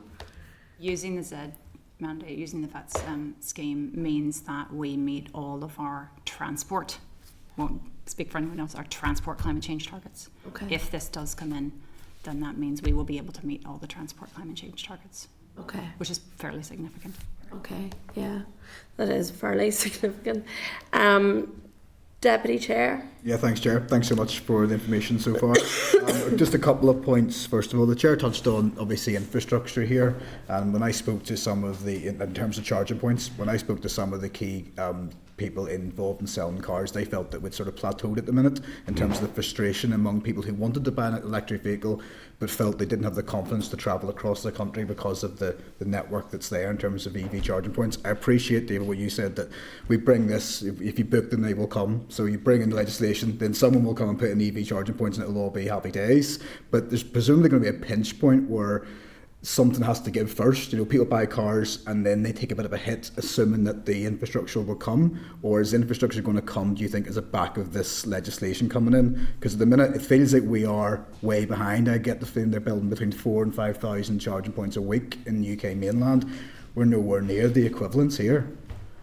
No, we're not, John. And I think that sort of reference we made about the ZEV mandate being only part of the jigsaw. Yeah. I mean, we have, you know, of the EV infrastructure task force, where we've got, you know, organisations like Consumer Council, NIE, we've got utility regulator, we've got everybody in DFE all looking at what this jigsaw looks like. So, for example, DFE have been working with the utility regulator on connection charges issues, and the Minister made an announcement recently to say that he was hoping to socialise those, and they're working through the detail on that now. So all of this work that's going on at the moment is helping to remove some of those barriers that there might have been, for actually getting power to sites, for getting charge points into the ground. And the number of charging operators is increasing. I think Paddy was 14 now. Yeah, I think we're up to 17 at the minute, as opposed to maybe 3 or 4 1 year ago, before ESB had moved to pay for the network. The number of charge points has increased significantly over the last year, and very much so over the last 4 months alone. So if we can just have a wee look at the figures, you're talking about 48% more charge points available from April to April, and more than half of that's from January of this year. We're seeing many of the rapid charge points and the ultra rapid, which are going to be the ones that are going to make a significant difference to people being able to charge more conveniently and quicker. We're seeing a mass rollout of a lot of that, and a number of new companies. You'll have seen the ones at the Kennedy Centre, 2 new Maxwell sites last year. We've got Henderson and Spar announcing in December that they're going to roll out 200 before the end of 2025, or before the start of 2025, with only 40 as a starting point. So that'll be 160 more. Fastened coming in with 2 ultra rapid hubs coming to Banbridge and Junction, all of which will have 12 hubs each. So we're kind of seeing a growth at the moment of, bar 1 month in the last 6 or 7, of about 40-50 charge points. But the numbers of EVs being taken up and the number of charge points being publicly available are both growing at an accelerating rate rather than at a steady rate. Okay. But just to follow on that point then, is there a graph anywhere that's been produced by that task force into what the next 10 years needs to look like in terms of growth of EG charging points to satisfy the need, the demand that will come as a result of this legislation and the Climate Change Act? And are those targets achievable? I think, or am I digressing from the remit you're under? Sorry, no, that's the case. Tell me to go away. The EV task force, the action plan that was put alongside it was sort of looking at the next 5 years. Okay.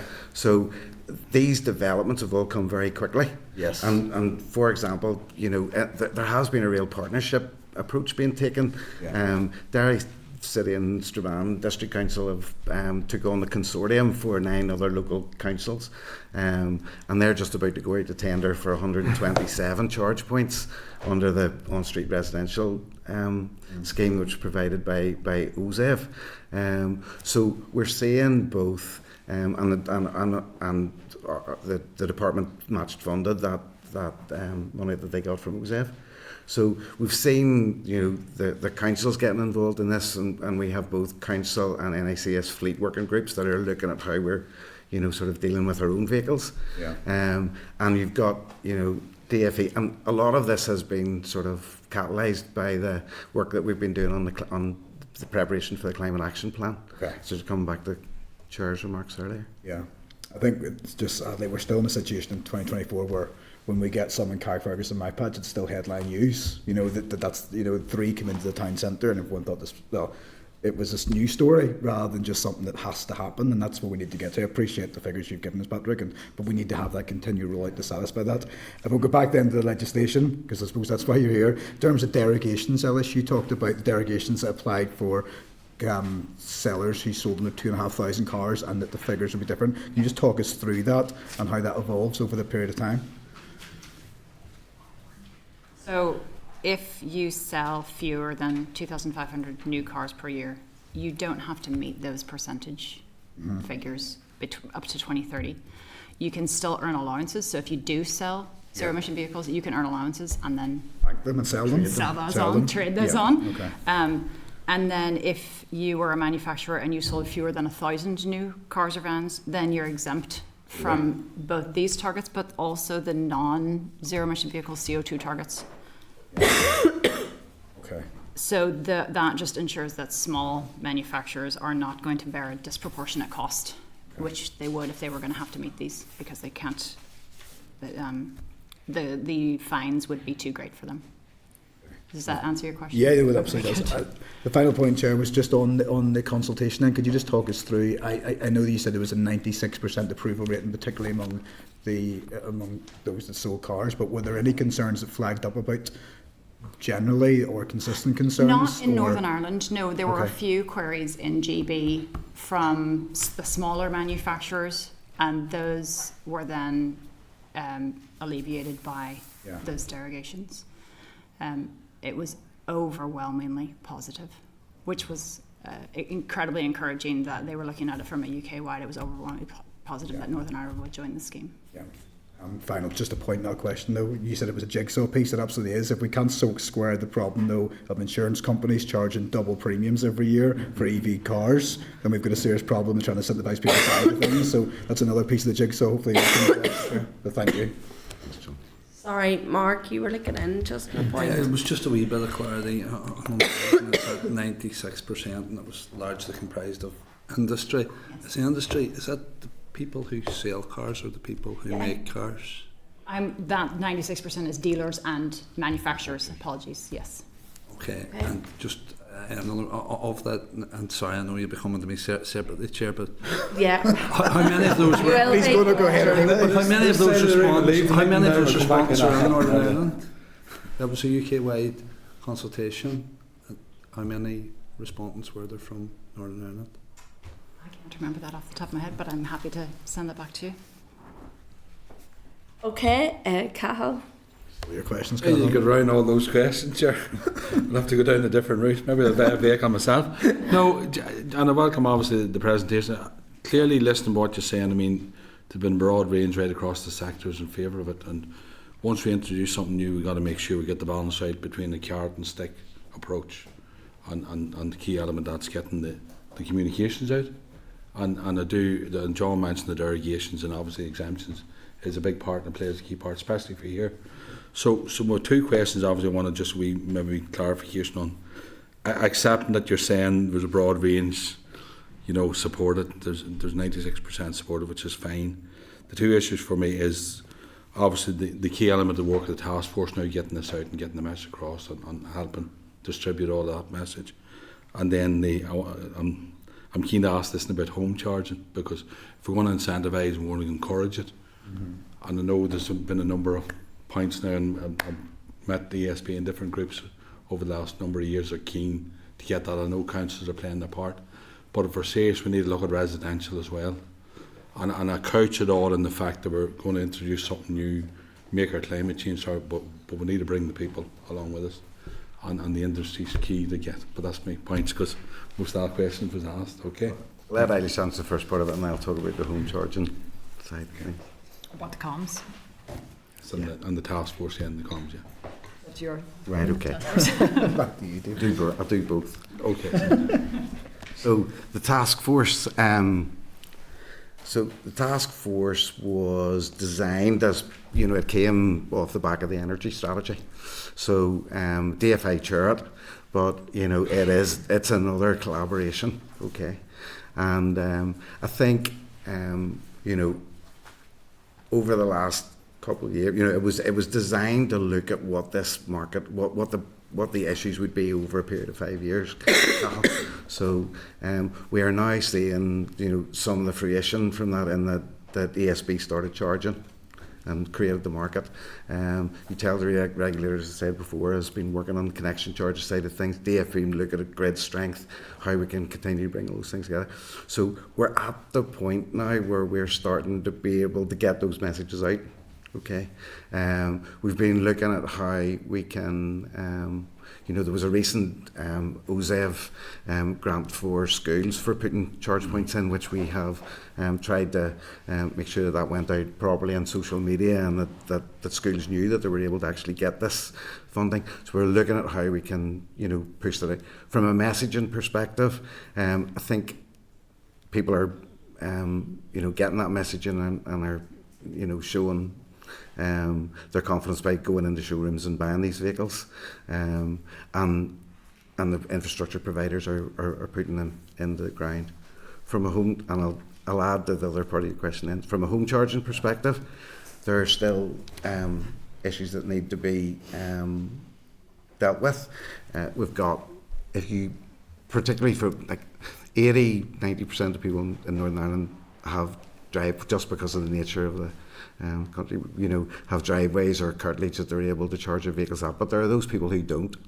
And we've been working with our engineers and with OZEV on guidance for how you can safely run cables across footways. At the minute, Section 73 of the Roads Order says it's an offence to run a cable across a footway. It's there for two reasons: from a health and safety perspective, from a liability perspective. So, and you know, if people are obstructing footway and if there's somebody who's partially sighted or whatever, there are all sorts of issues. So we're trying to look at how we can get that issue sorted from the point of view of that meeting those safety requirements and dealing with the liability issues and not leaving individuals vulnerable if they put a charge point in their house, run a cable over the footway, that they don't find themselves vulnerable to claims. So that's something that we're collaboratively working with the other guys on.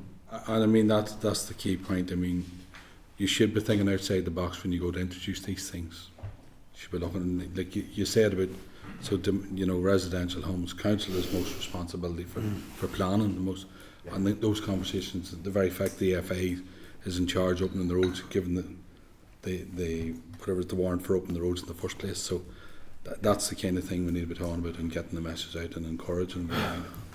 But with Cal, that's what we've been doing. And Paddy actually been out on site with some of the engineers recently, looking at some of these, you know, meeting people on the ground and talking to them about what their issues are.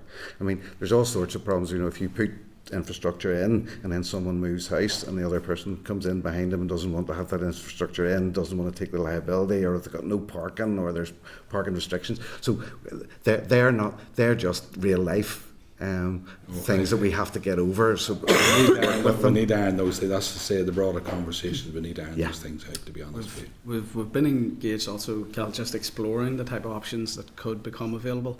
So we've been engaged with numerous councils in England that are maybe further on in the trial process to gauge what has been working and what more can be done and how we might be able to do something like that. We overcome it with derogations and exemptions. Now we have obstacles, which is a physical. We need to put it in this. It's encouraging, you know. But we'll see. I'm in John's camp on this, and here we'll see how this. We're always the same camp, Carl. But we need to get the message out when we go to introduce this. If it's and have a good conversation about it. Thank you. Thank you. Just on the back of that, you said that you were in conversation with councils just in relation to the way that they do things in England, which is positive to hear that there is that learning, I suppose, and shared learning. I'm aware of some schemes in England where they're using like street lighting infrastructure to try and get round some of the issues on parking and one thing and another with charging points. Is that something that's being considered for here as well? Sure. That's actually a very interesting point that you raise. I suppose a whole lot of things are different here, but how we power our streetlights is actually different. And I am not an engineer, so I'm not going to get into the detail of it. But we don't have supply goes to our street lighting columns during the day. It comes in as and when we need it. So there are, those street lighting solutions are slightly different from Northern Ireland, and they're used in some boroughs in London, and you can see how they've been able to adapt with the sort of this, how those streets are actually laid out. So it's certainly one of many ways to actually get power to a vehicle. But it's at the present moment in time, it's not something that it's being pursued even by the commercial guys. Yeah. The amount of power, the voltage that goes to our streetlights is too low to run a charge, to run a car off. Yeah. Which is sorry, we're getting away from the legislation here in itself, but it's just interesting to scope it out. Keith? Sure. Thank you, Chair, and thanks for the information so far. I'm looking at a little chart here, page 134, from 2025, 72% down to 0. That's a UK-wide figure. Yes? Yeah. Or Northern Ireland? So, sorry, for your chart, and you're looking at what, sorry? I'm looking at 2025, obviously the 72% if this comes in, okay? Brought it to Northern Ireland down to 0 in 2035. Is that a UK-wide or just Northern Ireland? UK-wide average. Right. So is that going to be scored here? So it's... Or not scored, but evaluated, maybe a better word. So those numbers there, you're kind of looking at them from the opposite way that I have in front of me, but ultimately petrol, diesel goes away theoretically. The new ones go away. Okay. So while those current petrol, diesel, the cars that we're currently driving, if you drive an ICE car, are still in the market unless there becomes some sort of scrappage scheme or an incentive for people to get rid of them. Those numbers, so next year in 2025, the percentage of zero emission vehicles that need to be sold is 28%. So the benefit to adding Northern Ireland is to help the manufacturer push his or her figures up, in simple language. But we're not going to be scored separately here. No, we won't be. That will be an average. So it won't be a detriment to us. We may not change. We will. Well, we don't have to change because we're not scored separately. It will. Tactically. They can't sell enough. They have to use the Northern Ireland figures in order to meet their targets. So they're going to use Northern Ireland figures to help the UK figures to meet this. Mm-hmm. Okay. So what's going to push people in Northern Ireland to drive EVs? Well, I think because that's part of this other that jigsaw piece we were talking about, Keith, earlier on. So if the manufacturers are here and they are and this scheme is working, then it helps them, innovate in respect to those vehicles, produce different types of vehicles. We've got, rather than maybe the ones that are on the market now, there'll be a broader spectrum available to people, and they will want to buy them. The manufacturers are selling cars today in Northern Ireland, which figures aren't taken into account of this today. So what is them figures? What's the EV sales in Northern Ireland last financial year? For cars, it's just under 7,400. What's that percentage of car sale in Northern Ireland? It's 16%. Right. So if we turned around tomorrow and had to do Northern Ireland on its own, we couldn't sustain a 16 to 20% increase. That's why it's an average. Yeah. So we couldn't do it. No. So is there any possibility it will happen that each region will be, marked? Not under this scheme. Okay. So this purely is to add on electric car sales and NI to the UK to help the manufacturers with the figures. Okay. Another question. John was on about chargers. How many petrol and diesel pumps is there in Northern Ireland? A lot, is right. based against electric chargers. So if you were to say to me as a guesstimate, what's the mix there, based on diesel and petrol cars and electric cars currently in Northern Ireland, irrespective of meeting the 28%? The number, I actually don't, Keith. I probably didn't expect you to know, to be fair. Yeah. But it's an awful lot. So we would need to be driving down the road. Yeah. We would need to be driving down the road for every 100 cars I meet. You need to hit C28 with a little green sticker on the number plate. You do have, so whilst the figure last year of sales was 16%, yeah, that's of new cars, new vans. So the actual percentage on the road is 1.8. It was 1.2 the year before, it's 1.8. 1.8? 1.8% of vehicles registered in Northern Ireland are EVs. So it is between 1 and 2 in 100 at the moment. But Keith, I think one of the key things about the charge point infrastructure side of things is, we want to make sure that we've got appropriate charge points on the strategic road network to allow people to move freely if they're travelling longer distances and be able to charge. But the majority of people will continue to charge their vehicles at home, and if they've got ranges in the region of 350 to 400, 500 miles, they will use their home charger. They will work with their energy providers to get cheaper rates. So the charge point infrastructure on the ground, the commercial stuff, is about feeding that other market. So if you were to do some analysis on Scotland, England, Wales, I know obviously England's bigger and obviously in here, what are we in for comparison to EV users? In total vehicles? Or? No, just the amount of EV cars here in comparison for 100 people or for 100 cars. So have we got a good uptake here or bad in comparison to other parts of the UK? I don't have those figures. I don't count that. Keith, we can look at it for you. We can see whether. I'm interested to see, just on a. But I think because of the, obviously the figures are skewed because of population sizes, and. But it'll still give you. But we can still get a figure for it. But it's to get another. And do you ever? And last question, Chair, apologise. Do you ever see that NA is going to be scored separately or evaluated separately? It probably will be evaluated. But do you ever see that being a stick then in the future to say, well, you aren't doing your bit? If it is, it will not be under this scheme. This is purely to add our EV cars across onto that. Okay, thank you. Okay. Peter. Thank you, Chair, and thank you everyone for coming in. Apologies if I've missed this, but what is the fine for the manufacturers if they... I didn't tell you the fine, that's fine. If they sell excess vehicles?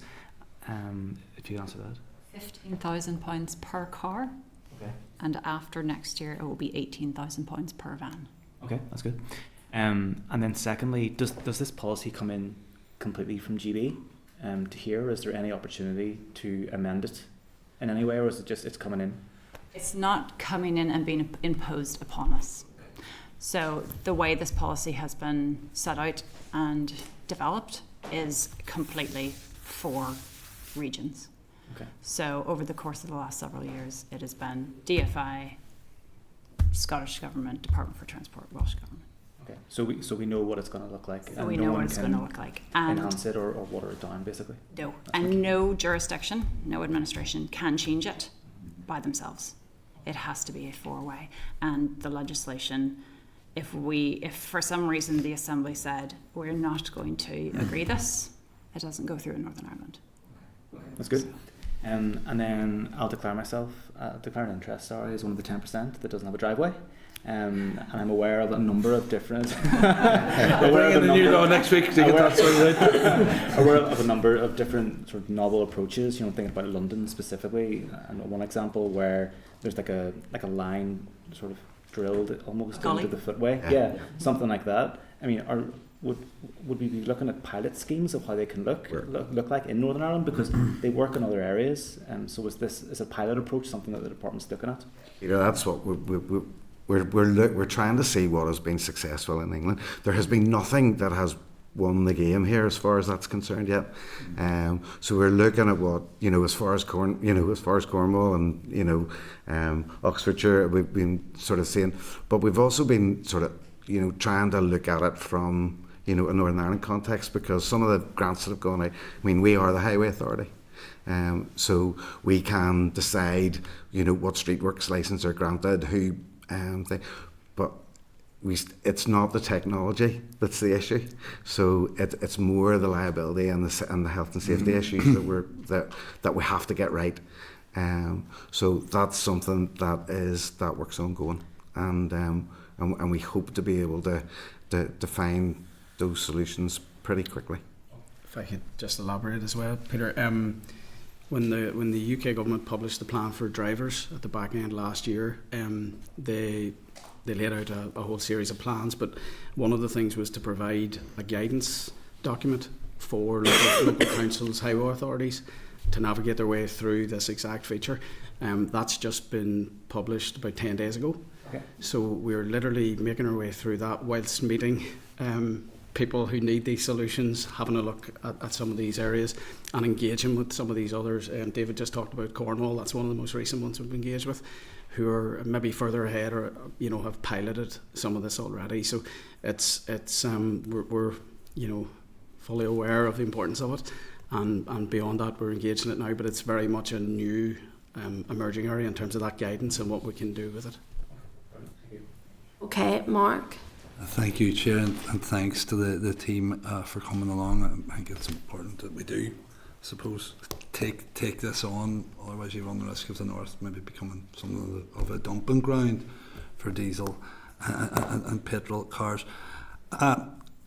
Given that it's completely for the regions, I think is how you put it.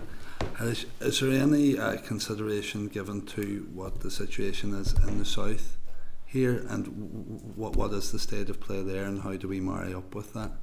So what the South is doing is similar to what Northern Ireland is currently sitting under, which are, it's not retained EU law, has nothing to do with any of that link there, but it is assimilated, and that those CO2 emissions are shifting dramatically at the end of this year. So that's where manufacturers are getting a little bit nervous, because it's going to be such a massive difference.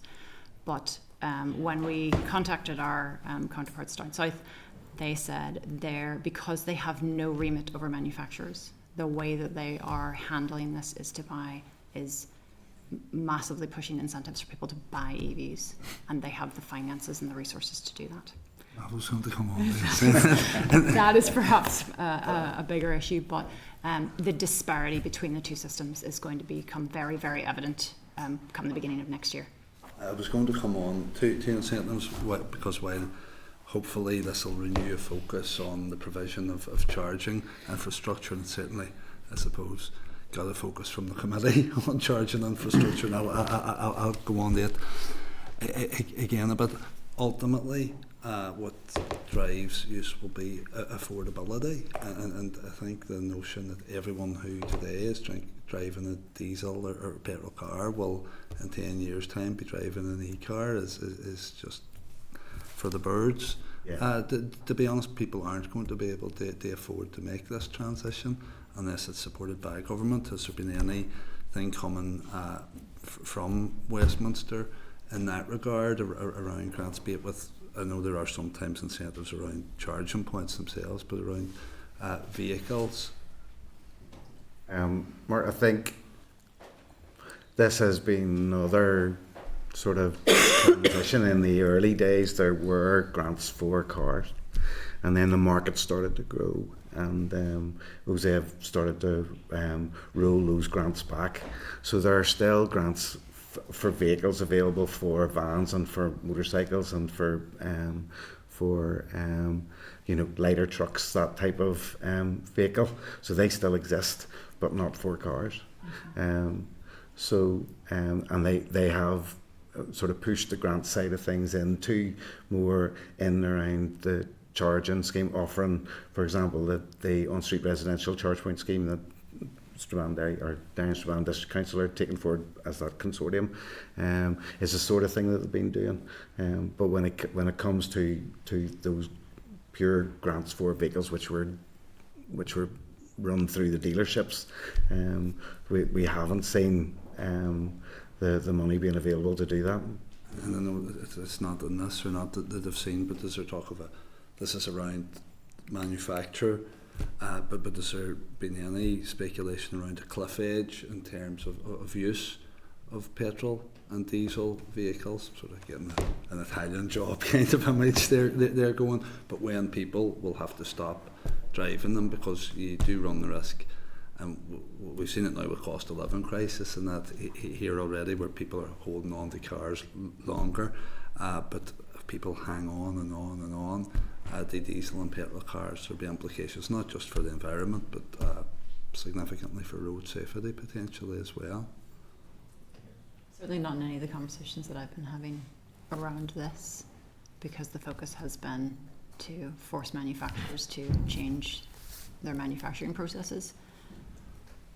See, on the charging infrastructure, and you've spoken there of the consortium led by Derry City and Strabane District Council. You said, I think it was looking at maybe 147 points, charging points. Do we have a breakdown of where they might be? Because while Derry City and Strabane's the lead council, we've also the least points.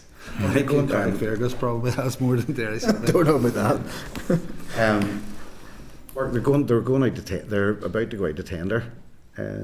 So they will probably be looking at, I think they've identified some sites, but I don't have the details. But I'm sure council officials will be able to give you an idea where they're intent. But they are across 9 councils. They're not all in that in the Derry City and Strabane I Council area. don't want them all. Just Yeah, you just most of them just. And sorry, David, you mentioned there a thing about schools and Yeah. EV charging points. I'm not sure I'd been aware of that. Is that scheme still open? Yes, so it's open and Where could we get available for details of that? schools and educational institutions to apply for grants for charge points on site, and they can revenue raise from. So it's similar to anybody who was, if a charge point operator went up to a shopping centre and said, I want to put my charge points in there, and they take their cut, well then the schools can use those for revenues if it's suitable for vehicles to be able to come in onto their site. Now there's all sorts of safety issues there, and both from a child protection side of things, but also from a road safety perspective. But yes, that grant's open and they can apply for it. It's up to a school can get up to 40 charge points under this grant as well. So the government have recognised the size of the estates that schools have, the proximity in communities for a lot of them, as a means to unlock the potential to have a sizable proportion of charge points in areas that are convenient to people. The last time we had an update, we had received word that 3 schools in Northern Ireland so far had applied. I couldn't give you the names of them, unfortunately, that we weren't provided with those. But Peter, that's the point you were making. That would indicate or maybe suggest a lack of awareness of the scheme. Well, we've been pushing it through social media and through the Department of Education. So hopefully the schools will pick up on that. But we'll keep an eye on it and see how many are applying. If we think that it's lower than it should be, then we'll try and see how we can get that information out. It's still a relatively new scheme. I think it's only the last couple of months, but it runs, I believe, to February 2025. Okay, thank you. Keith, you were looking at the point, just be... You give me those figures, and I was sort of thinking, and I didn't write them down. What was the EV sales here in NI? Last year? Yeah. The percentage-wise or whatever? Yeah, 16% of the new cars were EVs. So effectively, that 16 will add on to the percentage UK-wide to help the sector. So is that why the sector is needing it? No, I think it's more about that. In order the sector one day is saying we need this to Northern Ireland to bring in 16% cars. Or 16% of the figures. And the other day, that's the UK. That's 16%. It's small. Appreciate that. But on the other day, they're saying EVs not working. I think so. It's a mixed message from them. If you've got the whole, if all of the manufacturers, right, are able to, be able to trade across the 4 areas, they can. Use their sales in Northern Ireland to help them be able to deliver the vehicles that we will need. So I think that's the basis that, if we're part of this, if we're not part of it, they lose that element of it and they won't be able to invest and they'll be paying fine. So we can help make that work better. And that's the 16 here, but only 1.6 you talked about UK-wide. So it only pushes the figure up by nearly not under 2%. I give a Northern Ireland figure. Yeah. So the 1.8 is Northern Ireland. So it's 1.8% of Northern Ireland's total registered vehicles, which was, but it was 16% of last year's new registrations. Okay, fair enough. And Keith, if it's helpful, we'll have the raised paper there in our packs today, which has more information just in terms of the alternatives. Go away and read it in detail. Yeah. Can I also just say that also covers dealerships. So while you're talking manufacturers, this is helping manufacturers. Yeah. This is also going to impact some dealerships depending on how they bring cars. So yeah, thank you very much. Just one point I just wanted to check in with, and then I can let you go because time is marching on. It's just in terms of the 2027 date, and I fully accept that this is for the 4 regions going as one. Yes. So when that 2027 date comes, for example, if one region, we're behind in terms of the EV infrastructure, but in terms of the regions and maybe struggling to implement some of this, is there any look at that at the review stage at 2027, and as well in terms of, I know you've been clear in saying that we will reach our transportation targets, but what if we aren't? Where will that leave us in terms of, and I've raised this in the past in the committee, we're seeing in other places where court action is being taken in relation to climate change targets. Sorry, those are two big questions to ask at the end, but... So the point of having that review in 2027 is it's not very far into the scheme in all things considered. Yeah. So that will give us an opportunity to look at this and say, is this working? Do we need to tweak this in some way? Can each of the 4 nations tweak it at that stage? Not independently. Okay. So that's where it is because of the way where manufacturers are. Really, the bulk of manufacturers are in England, but they're selling cars everywhere. So it needs to be UK wide, and it's a requirement under the climate change, the UK Climate Change Act. But also that 2027 review isn't the statutory one, so we're giving ourselves the opportunity to review then, prior to the statutory review in 2029, which gives us that flexibility to check and see if it's working. And Chair, can I just make one final point? When we're talking about transport, the mandate's, cars and vans, okay? So we're looking at this will help take us a long way to meeting those targets for cars. But the transport sector is bigger than that, so we've got freight and we've got all sorts of other, areas that don't fall under this mandate. So, the decarbonisation of those parts of the sector will also need to be considered outside the mandate. Yeah. Okay. Look, thank you very much for your time. We did go over, but we appreciate that. So thank you very much for your time. Thanks very much. All right. Appreciate it. Thank you.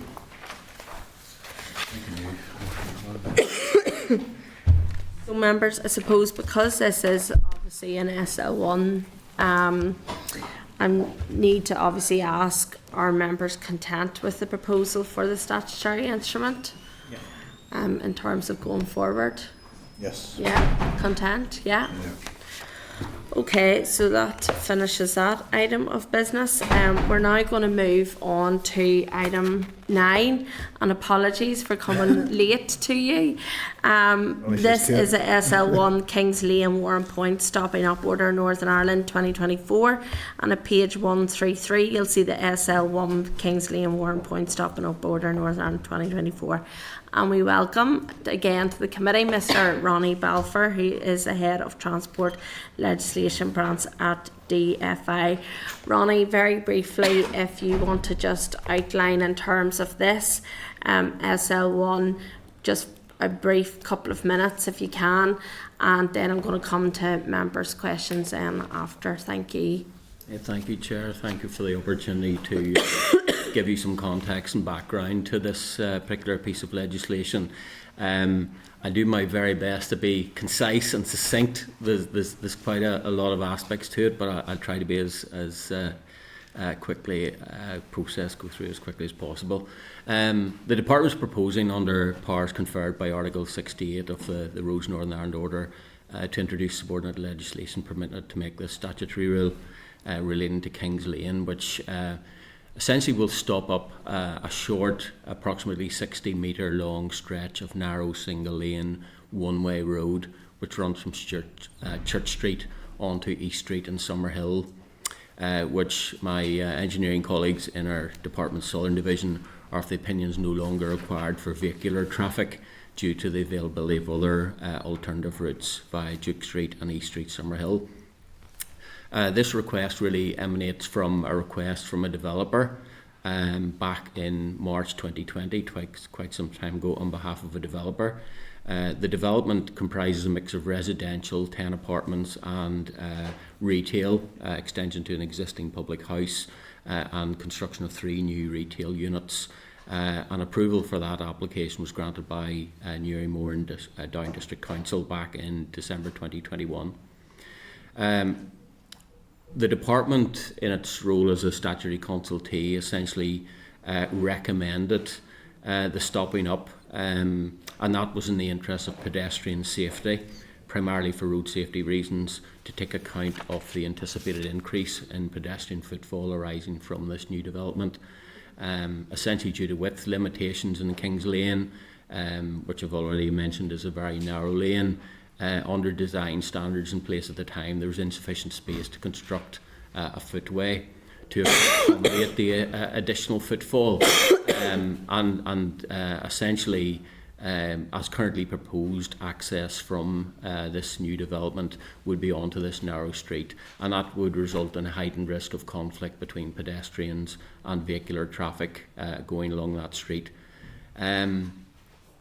Stopping up order, as you'll be aware, authorises the department, or indeed, as in this case, a third party, to carry out such works as it considers necessary to really prevent or restrict access to a road. Slightly different from abandonments, which we've dealt with before, in that the department will retain a maintenance responsibility. So essentially, it'll be stopped up by the provision of bollards at each end of the 60-metre stretch. However, access will be maintained for pedestrians through provision of keys and access for permitted users, while cyclists will be permitted to dismount and walk their vehicles through. They won't be permitted to cycle again because of the risk of conflict. Traffic impact was assessed by our engineers as the stopping up would have very minimal impact on traffic movements. As I say, there was alternative routes available via Duke Street into East Street and Summerhill. You'll have seen from the SL1 there were a large number of objections to the proposal, mainly based around concerns about traffic flows. Observations carried out by our engineers indicated about between 20 and 30 daily vehicular movements in this single lane road. So our engineers' assessment was that wouldn't have any particular significant impact on the wider traffic flow. Like all towns and cities, Warrenpoint at certain pinch points will experience congestion and tailbacks, and that's the reality. So the assessment was that there would be very little impact on traffic. The department did look at various other alternatives, but again, because of some of the planning restrictions, because of the the built heritage and the heritage nature of the character of the buildings involved, that limited the options and brought them back to this as being the only viable option to facilitate the development, with obviously the ultimate aim of trying to protect and maintain road safety and make it safe for people. So the consultation, as I say, attracted a lot of interest. There were essentially, I think, after some duplicate objections, and the department wasn't able to identify and correspond with some folks because of illegible entries on the objection letters. And then after further engagement, some of the objections were withdrawn. It worked down to 86 objections, which obviously still a significant number. It's fair to say a number of these were very similar on a template type approach with 3 or 4 key points. One I've referred to already, relating to traffic flow. Others related to issues around parking, related to obviously additional people within the development. Those would be issues dealt with through the planning process. Concerns about the impact on the historic nature of Kings Lane, which I think dates back to 1700s. However, perhaps it was a misunderstanding that the actual stopping up wouldn't actually do away with the laneway. It would be preserved, and in fact the developer proposed actually putting cobbles in the stopped up area to reinforce the heritage aspect of it as well.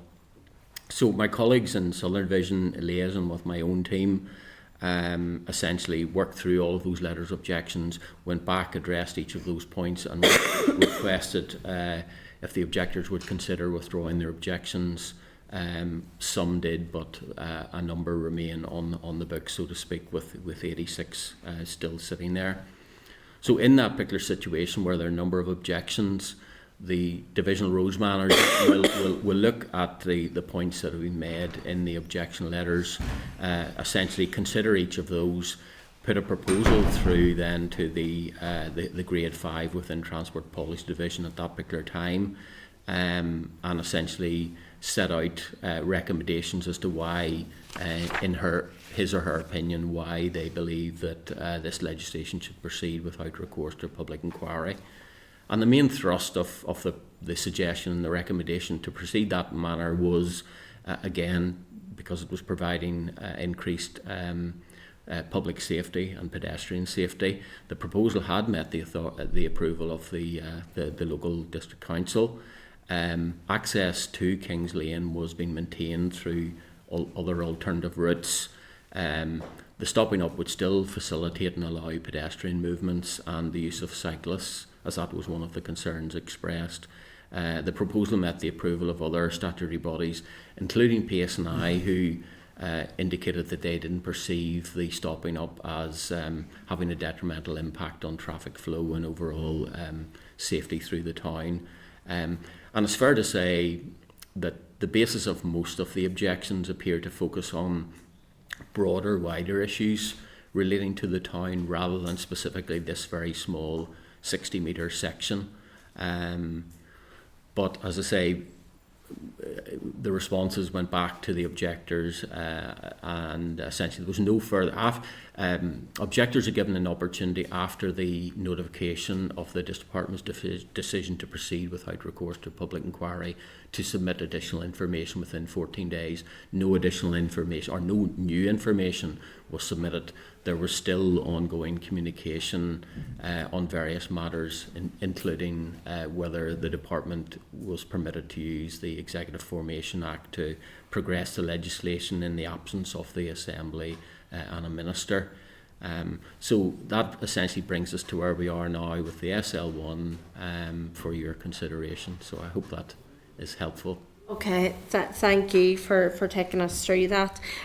Just, I suppose it relates back to whenever you were here in front of the committee on the Conlig abandonment, and I'm just wondering, why does SL1 contain no detail of the nature of objections? I appreciate you've come to the committee and you've detailed that, but I suppose it's more in detail whenever we as a committee are looking at it.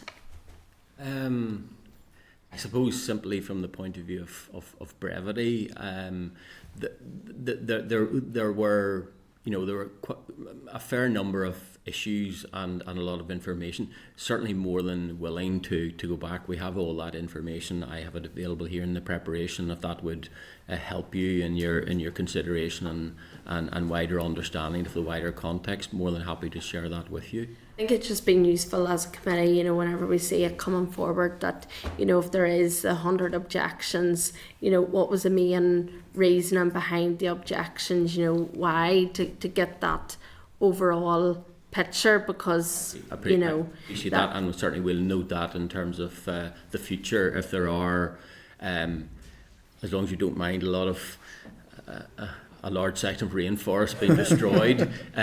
In this case, I must say there was a lot of commonality between the points made and the objections. So if you're content, we can summarise. Well, that's even what I'm talking about, yes, in terms yes, of summarising yes, exactly what the broad thrust yes, of the objections yes, are, because that would give, naturally I'm not a resident there, so, Absolutely, it would just help us in being able to view it. Yeah, I'll certainly do that in terms of this particular case, and we'll note that in terms of any further SRs that we come that have large numbers of objections or a significant number of objections. Perfect, thank you.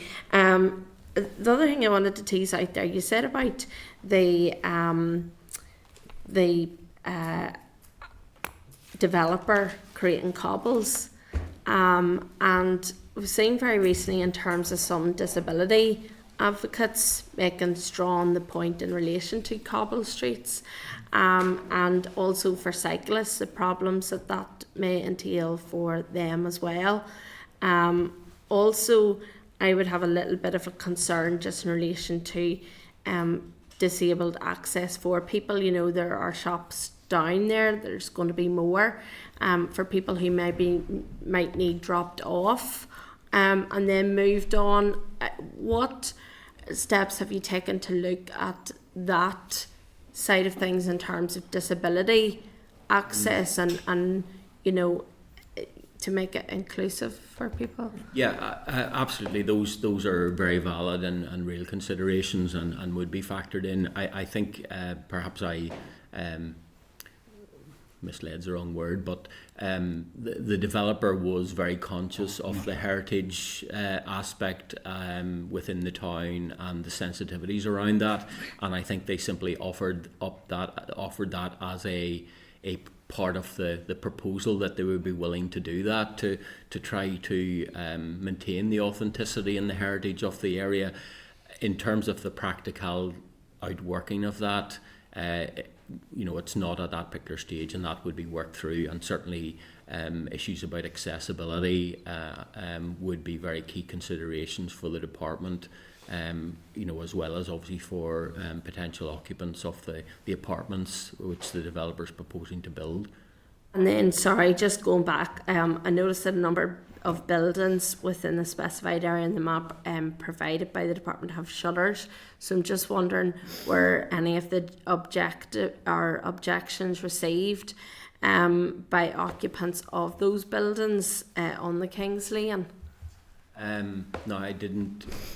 I would admit I didn't go through every single objection and review them. My understanding is that no objections were received from the initial neighbourhood notification and correspondence.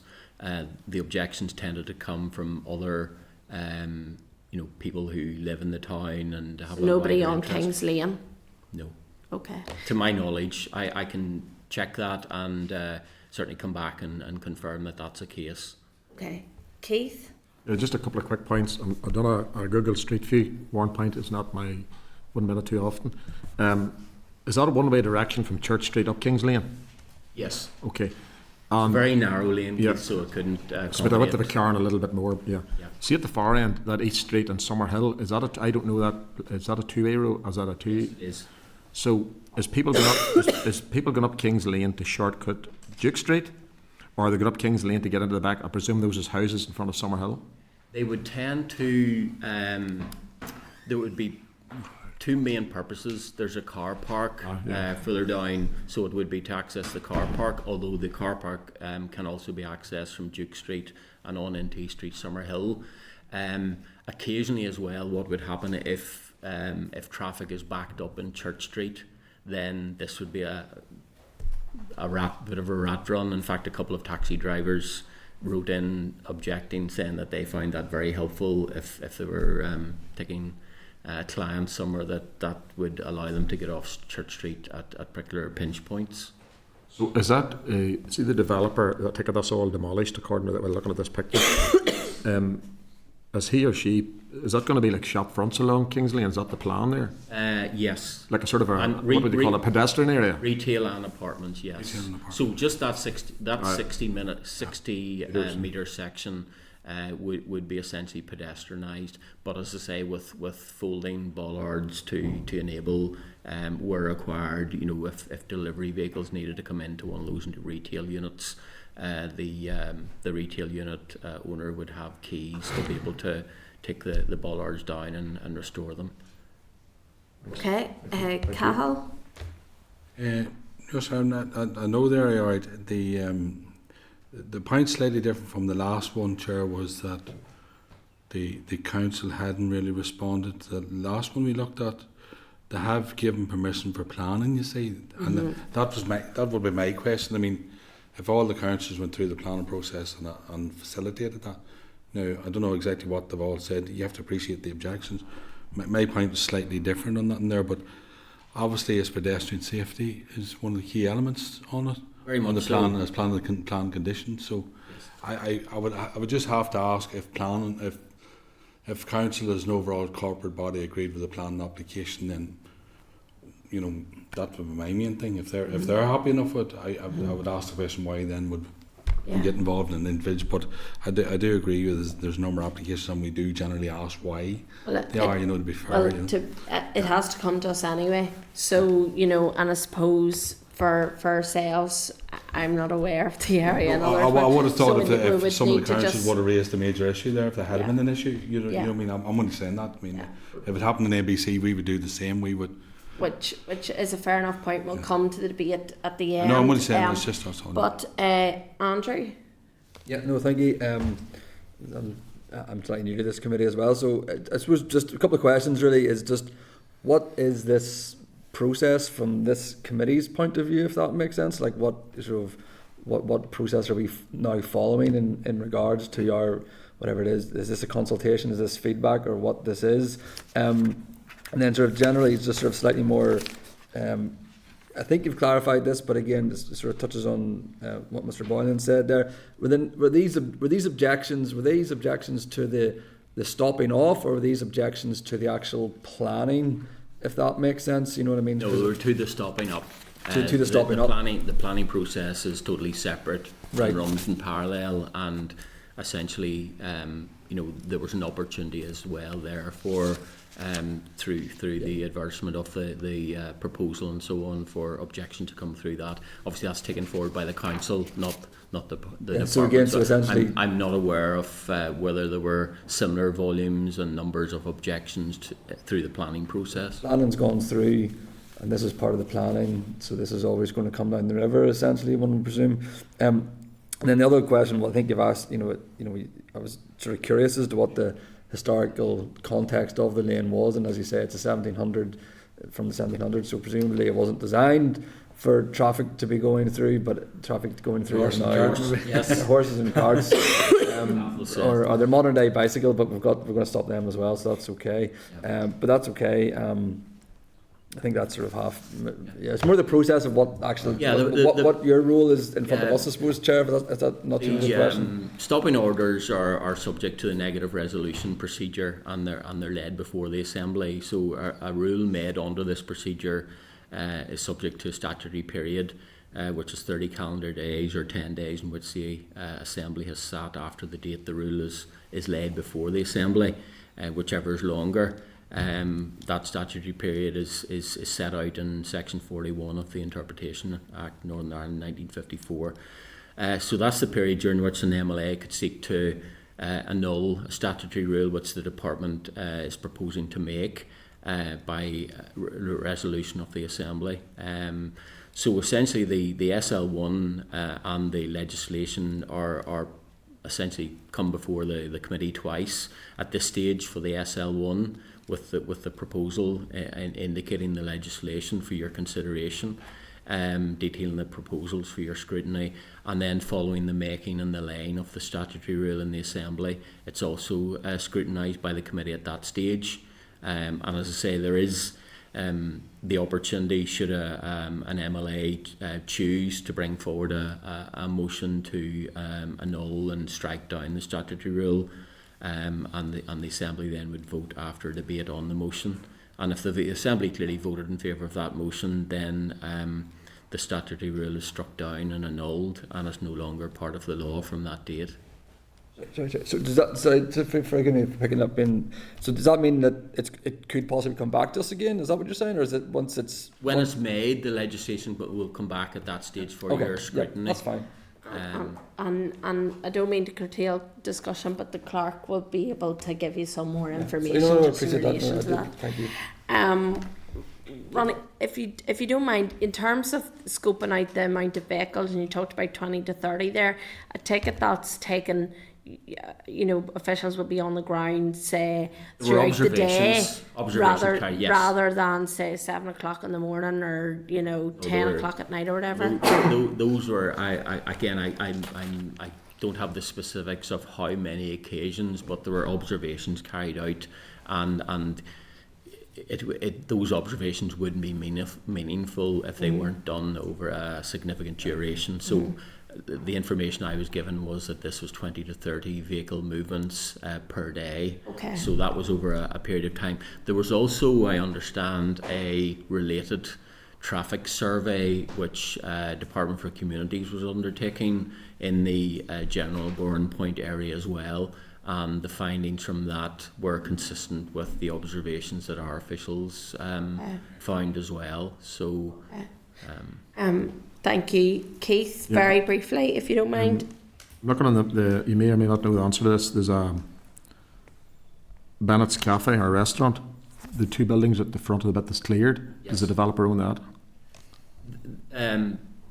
This particular development is an extension to the public house restaurant. Okay. We assume he or she owns that.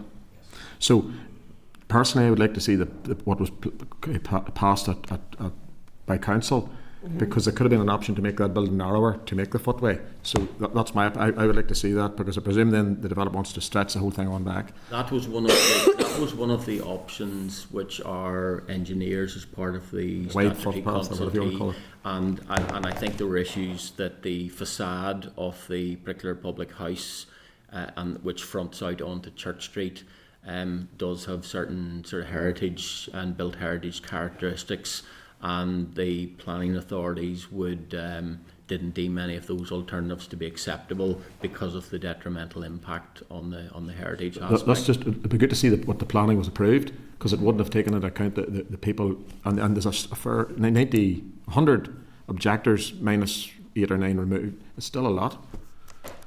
Yes, it absolutely is. I know they may have the same issue, but they're still objecting. Yes, they are. They are, and again, the department did go back. The officials in our Southern Division went back with quite a lot of detail. Each individual objector was written to, and where they'd highlighted a particular point. There was commonality between those particular points. About traffic flow, about the impact on the heritage. It's fair to say in some of the objection letters there was a misunderstanding. There was a concern that pedestrian access was going to be prevented, which wasn't the case.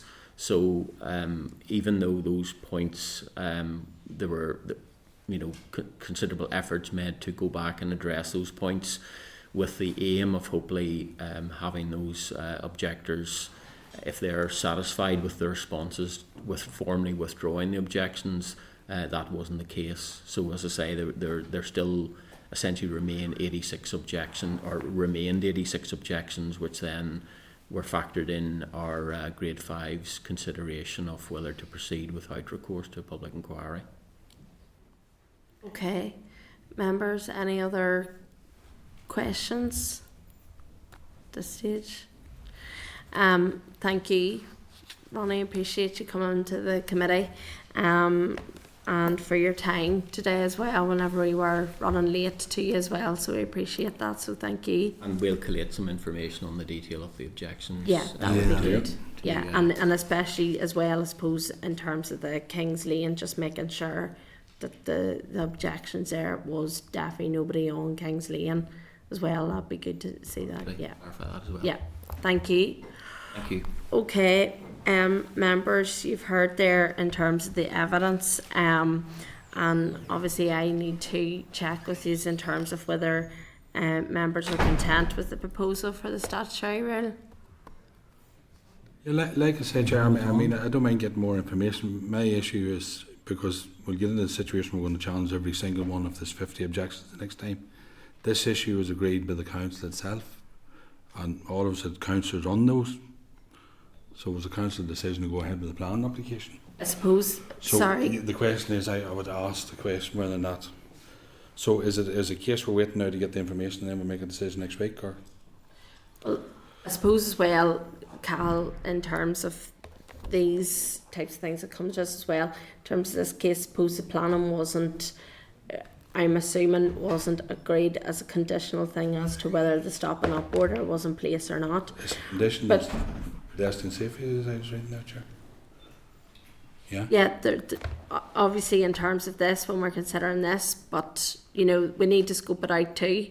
Oh, no, that's what I'm saying. I know the process, Chair. I'm only asking you, are we waiting for more information? What was I'm sorry, I did go out there, but what was DFA's consultation response to the planning application? Most of them are happy enough, even the PSNI. That's what he said there now, yeah. all in more. So it's just all in the objections. So I've asked for more information. Is that correct? So we can. Well, we've asked just for clarity around around the objections, and in terms of, obviously, I had asked there in terms of the occupants, because there are businesses down there. 100%. You know, so you know, we need to ensure that we're not impacting upon businesses. You know, because that's a critical point 100%, in relation to it. I know he said about the bollards will go down and people have, but it will. We need to just scope out, make sure. We're still a bit of time on, haven't we? Sure, it would be up to the department when it needs to actually Would implement this. So what the committee could do is defer its decision for today, get the information back, and then make the decision once it's got the information back. It'd be good to see what, not taking away from the councillor, but what they agreed and what the feedback was from DFI to council to say the building's fine, but then this could be step two. Well, the developer would say, well, I want to close the lane up, but that may not be taken into account for planning. Yes. Absolutely not. Yeah. And that's, we No, just no, need no, to I be agree with that careful. process. I agree to wait to what they said. Well, I'm so- not going to get into the plan now because all that debate would have went on for 3 hours in front of councillors. Yeah. I mean, that's a slightly different matter. Let's see what the responses are, and then we'll go. Yeah. Is committee happy then just to defer a decision at this moment in time till we get that extra piece of information? Okay. Thank you, everyone. And as I say, we have asked the department, I've asked Mr. Balfour there whenever he was at the committee in terms of giving us more information in terms of what the objections look like in future. So item 10, folks, we have 8 items to get through. So let's try and get through these as quick as we can in the next half an hour. SR 2024-105 is an alleyway to the rear of number 92 to 122 Royal Avenue, Belfast, Abandonment Order, Northern Ireland 2024. And you'll see the statutory rule at page... sorry. 156. 156, you'll see the statutory rule, and I advise members that the purpose of the rule is to abandon an area of 101.47 square metres of former alleyway to the rears of number 92 and 122 Royal Avenue, Belfast, extending its junction with Kent Street for a distance of 36.37 metres in a southwesterly direction. There have been no changes to the policy content since the proposal was considered by the committee at its meeting on the 24th of April 2022. The rule is subject to negative resolution and inform members that the examiner of statutory rules has no comment to make by way of technical scrutiny. So are members content with the rule? Yeah. Apologies. So I just put the question that the Committee for Infrastructure has considered SR 2024-105, the alleyway to the rear of numbers 92 to 122 Royal Avenue, Belfast, Abandonment Order, Northern Ireland 2024, and has no objection to the rule. Thank you. So item 11, just for brevity and for my voice as well, you will see there that we have SRs that are not subject to assembly procedure, and advise members that there are 4 statutory rules that are not subject to assembly procedure, and the 4 of these SRs begin at page 171. You will see the list there, and if members are content, I'm going to take those just as a block. Does anybody have any issues that they wish to raise on any of the rules? Okay. No, just a general thing, Chair.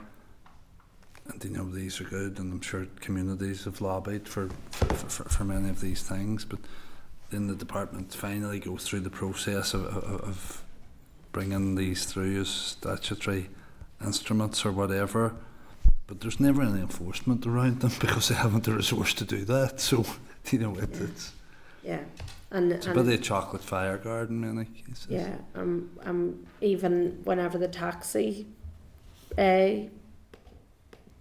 when we were getting evidence in relation to that in terms of enforcement, even on the taxi ranks, which is causing issues. So you're right in that regard.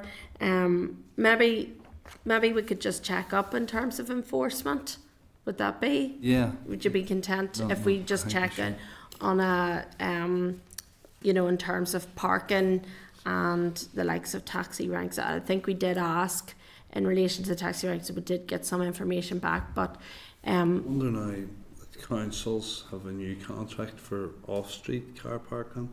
Does that free up more of the red coats? They form flying squads to go out to these sort of more far-flung places, you know? Yeah. You can ask that question. I suppose that the councils and DFI would be separate, but I suppose you're No, but making, if- yeah, but yeah, if they're different people. yeah. Okay, content with that, yeah. Okay, and I'm just asking members to note the statutory rules, all content, yeah. And again, item 12 is subordinate legislation. SL1's not subject to assembly procedure. And again, members, there are two proposals for statutory rules that are not subject to assembly procedure and are not required to be laid. For brevity and my voice, I'm taking them both together, and they begin at page 189. You'll see the list there. And these rules are not subject to assembly procedure and are not required to be laid. So does members have any issues that they wish to raise on any of the proposals? Okay, and I'm asking members that they're content with proposals for statutory rules. Yeah, content? Okay, thank you. Item 13 is the Road Safety Strategy for Northern Ireland 2030, revised draft strategy, Department for Infrastructure, written evidence. Page 196, you'll see the new Road Safety Strategy 2030, Department for Infrastructure, written evidence. And at page 235, you'll see the new Road Safety Strategy to 2030 Consultation Outcome Report. Members, I suppose it is good to see the strategy come forward. It is draft, and my understanding is that it's expected to be agreed at the executive meeting tomorrow. Obviously, if it gets to that, as we all know, agenda items can change at the executive, but the committee is due to receive oral evidence from the Road Safety Partnership on the 5th of June and the department on the 19th of June. So, members, are you content to note the draft road strategy and consider it further during the oral evidence session scheduled for June? Cahill? Chair, just one of the action plans was producing a report on careless driving, and maybe, obviously we could see that beforehand, but maybe we can bring it up in the question next week. But it's one of the action plans arising from the council that day. All right? Okay. Just want to note that there, yeah. Peter, were you looking in? Yeah, more just a comment, Chair. Note the report. I think it's fantastic. I'm going to be creating or constituting an all-party group on road safety later today. I've made it for a Wednesday if members from the Infrastructure Committee want to come along. So it's at 2:30 today and 115, just for members' awareness. But you should have all received an email anyway about that. Perfect, thank you. Okay, members, are you content? Okay, and content just at this stage to note the draft road safety strategy, because we will be taking further oral evidence sessions in June, so we can scope out some elements of that. So, thank you.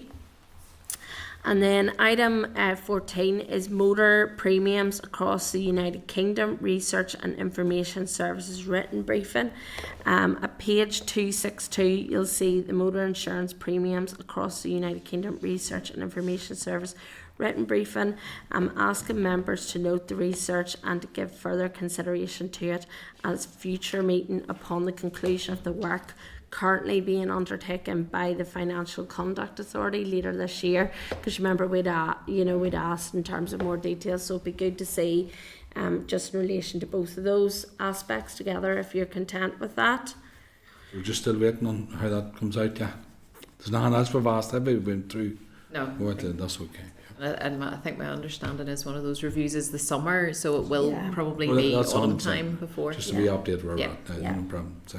And then at page 3 of your table pack, last week we discussed about the committee for the economy having the motor insurance issues up in front of their committee last week at evidence. So I'm reminding members that we agreed to ask the Committee for Infrastructure for a copy of ABI's written briefing on motor insurance industry in Northern Ireland, and the papers refer to the Road Traffic Amendment Act Northern Ireland 2016, which included a number of provisions for learner and new drivers. So I'm seeking agreement that we forward the paper to the department to request an update on the implementation of that Road Traffic Amendment Act Northern Ireland 2016, including plans in respect of provisions that have not been commenced, just to check up in relation to that, because there are some elements that affect with new drivers, and again be interesting to see in relation to the insurance industry issues. So are you content with that? Yeah. Any other issues there? No. Okay, thank you. And then item 15 is, as I'd referenced earlier on in the committee, there's a paper with the alternatives fossil fuels for passenger cars. It's a research and information service written briefing, so you'll see that at page 287. And I'm asking members just to note the research and to give further consideration to it when relevant in the committee's future work. You content with that? Yeah. Okay. So item 16 is the draft forward work programme at page 313. You'll see the forward work programme, and again, as per usual, it will be updated to reflect any decisions that are taken today. And I'm seeking agreement just to proceed with the evidence sessions as set out in the draft forward work programme. So are you content, Cathal? Yeah, Chair, I see the Road Safety Strategy Department officials are up on the 19th of June. Unfortunately, I'll not be at that meeting. So okay. Could you ask for that report in the careless driving they've done to the department? Because I'll not be about for that. Yeah. Okay, thank you. No problem. Okay, item 17 is any other business. So does any members have any other items of business that they want to raise? All content? Okay, so thanks members for your cooperation today and for another interesting session. So the date, time and location of the next meeting, the committee staff will be in touch separately to provide instructions and departure details from Parliament buildings for transport in terms of transport for members to the venue for the next committee meeting, which will take place at 10 a.m. on the 29th of May, and we're having that meeting in the new Belfast Grand Central Station Transportation Hub. So I know members were very keen that we go down and take a look there. So we'll be holding our committee meeting there. So as I said, committee staff will be in touch just about the logistics in relation to that. Okay, members, thank you, and I adjourn the meeting. Thanks. Thank you, Chair. Committee Room 29, Sound.